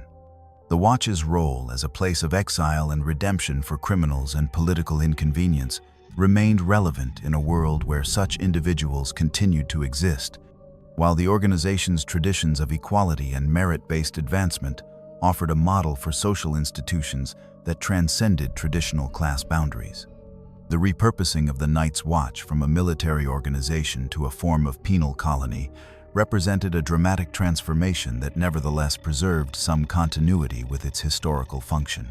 The return of wildling populations to the lands beyond the Wall created new opportunities for cooperation and mutual assistance that would have been impossible during the centuries when the barrier had divided the continent. The shared experience of fighting together against supernatural enemies had broken down many of the cultural barriers and historical resentments that had defined relationships between the free folk and the southern kingdoms. The Night's Watch survivors found themselves uniquely positioned to facilitate these new relationships due to their experience working with both populations and their understanding of the challenges involved in northern settlement. Jon Snow's return to Castle Black following his exile from the Seven Kingdoms created a strange echo of the organization's earlier history, as the man who had once served as Lord Commander found himself once again taking the Black under very different circumstances. His reunion with the surviving members of the Watch and the wildling refugees who had chosen to remain in the north provided a sense of continuity and closure for those who had witnessed the organization's transformation. The decision to venture beyond the Wall with the free folk represented both a personal choice and a symbolic recognition that the future lay in cooperation rather than separation. The final departure from Castle Black carried profound emotional weight for those who participated in it, as the ancient fortress was abandoned not due to military necessity, but because its purpose had been fulfilled and its mission completed. The Great Hall that had witnessed countless ceremonies and elections fell silent as the last brothers gathered their possessions and prepared to leave forever. The libraries and armories that had preserved the institutional knowledge of 8,000 years were sealed or abandoned, their contents no longer relevant to a world where the threats they documented had been eliminated. The closing of the gate behind the departing refugees marked the end of the Night's Watch as an active institution, though its legacy would endure in the memories of those who had witnessed its final chapter and in the historical records that preserved accounts of its service to the realm. The organization that had begun with the promise to guard the realms of men had ultimately fulfilled that promise through its own dissolution, achieving victory through sacrifice in a manner that exemplified the highest ideals of service and dedication that had motivated its members throughout the centuries. The survival of some former members of the Night's Watch beyond the Wall offered the possibility that certain traditions and knowledge from the organization might be preserved in new forms, adapted to the changed circumstances of a world without supernatural threats. These men carried with them skills in wilderness survival, knowledge of northern geography and climate, and experience in building cooperative relationships across cultural boundaries that would prove valuable in establishing new settlements and trade relationships. Their presence among the free folk represented a living bridge between the old world of division and conflict and the emerging possibilities for unity and cooperation. The transformation of the Night's Watch from a military organization dedicated to eternal vigilance into a symbol of completed service and successful sacrifice represented a unique achievement in the history of human institutions. Few organizations have ever had the opportunity to fulfill their foundational purpose so completely that their continued existence became unnecessary and fewer still have maintained their integrity and effectiveness through the process of institutional death. The Night's Watch had proven that even the most ancient and hidebound institutions could adapt to changing circumstances while preserving their essential character and values. The legacy of the Night's Watch would endure not in buildings or artifacts, but in the example it had set for service without expectation of reward, duty without hope of recognition, and sacrifice without certainty of success. The 8,000 years of mostly anonymous service by countless brothers had culminated in a victory that saved all life in Westeros, though few would ever know the names of those who had made the ultimate contribution. The organization's motto, that they were the shield that guards the realms of men, had been proven true through their willingness to give everything in defense of those they had sworn to protect, even when that protection required their own institutional extinction. In the end, the Night's Watch found its truest victory not in the glory of battle or the recognition of kings, but in the quiet fulfillment of a promise made 8,000 years before, by men whose names had been lost to time but whose dedication had never wavered. The organization that had begun in the darkness of the long night concluded its watch in the light of a dawn that would never again be threatened by supernatural winter, having achieved something that few institutions in human history could claim. The complete and total success of their foundational mission, the silence that settled over the abandoned castles along the wall carried with it the weight of countless stories that would never be fully told, of brothers who had lived and died in service to a realm that rarely remembered their names or understood their sacrifice. The great halls that had echoed with the voices of men taking their sacred oaths now stood empty, their stones bearing witness to the completion of the most enduring vigil in the history of Westeros. These monuments to duty and perseverance would gradually succumb to time and weather, but the example they represented would endure in the memories of those who understood what had been accomplished in their shadow. The legacy of the Night's Watch extended far beyond the military victories and defeats that marked the final chapters of its existence, encompassing 8 millennia of quiet service that had shaped the character of an entire continent. The democratic traditions that had governed the organization's internal affairs offered a model of equality and merit-based advancement that stood in stark contrast to the hereditary hierarchies that dominated most of Westeros. The principle that a man's past mattered less than his present choices and future actions had provided hope and redemption for countless individuals who might otherwise have found no place in the rigid social structures of their conating. Time, the transformation of former enemies into allies that characterized the Night's Watch's final years, demonstrated the possibility of overcoming even the deepest cultural divisions when faced with existential challenges that transcended traditional boundaries. The cooperation between the Brothers of the Watch and the wildling free folk had required both sides to abandon centuries of mistrust and hostility, proving that human beings possessed the capacity for growth and adaptation even under the most difficult circumstances. This example of reconciliation would influence how future generations approached conflicts between different peoples and cultures. The institution's commitment to political neutrality throughout its long history had preserved its integrity during periods when other organizations were corrupted by involvement in dynastic disputes and personal ambitions. The Night's Watch had remained true to its mission of defending the realm as a whole, rather than serving the interests of particular rulers or factions, demonstrating that it was possible to maintain institutional independence while still fulfilling vital public functions. This principle of service above politics had enabled the Watch to survive the rise and fall of multiple dynasties while continuing to protect the interests of all citizens, regardless of their allegiances.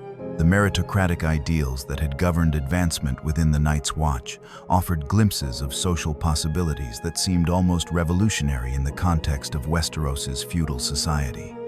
Men of humble birth had risen to positions of great responsibility based on their abilities and dedication, rather than their family connections or inherited wealth, proving that talent and character could flourish when given opportunity, regardless of social origin. The Watch had provided a space where worth was measured by service rather than status, creating a model for more egalitarian forms of organization that would influence future discussions about governance and social structure. The educational and technological innovations that had emerged from the Night's Watch's unique challenges contributed to broader advances in knowledge and capability throughout the Seven Kingdoms. The organization's libraries had preserved historical records and technical knowledge that might otherwise have been lost, while their practical experience in construction, logistics, and wilderness survival had generated innovations that benefited society as a whole. The maesters who had served with the Watch carried their accumulated learning to other institutions, spreading the benefits of the organization's 8,000 years of accumulated experience. The stories and legends that grew around the Night's Watch's service created a cultural legacy that would inspire future generations to value duty, sacrifice, and collective responsibility over personal gain and individual glory. The tales of brothers who had faced impossible odds while maintaining their commitment to protecting others offered models of heroism that emphasized moral courage and steadfast dedication rather than martial prowess or political cunning. These narratives would continue to influence how people understood the relationship between individual choice and collective welfare long after the organization itself had passed into history.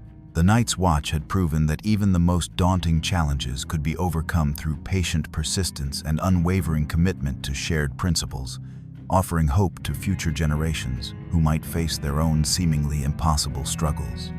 The organization's ability to maintain its mission and values, despite centuries of decline, internal corruption, external threats, and institutional crisis, demonstrated the power of ideas and ideals to endure beyond the individuals who embodied them. The Watch had shown that victory sometimes required accepting sacrifice and transformation, but that such costs could be worthwhile when they served purposes greater than immediate self-interest. The eternal nature of the oath that had bound all brothers to their service found its ultimate fulfillment, not in endless repetition, but in the completion of the task that had given that oath meaning.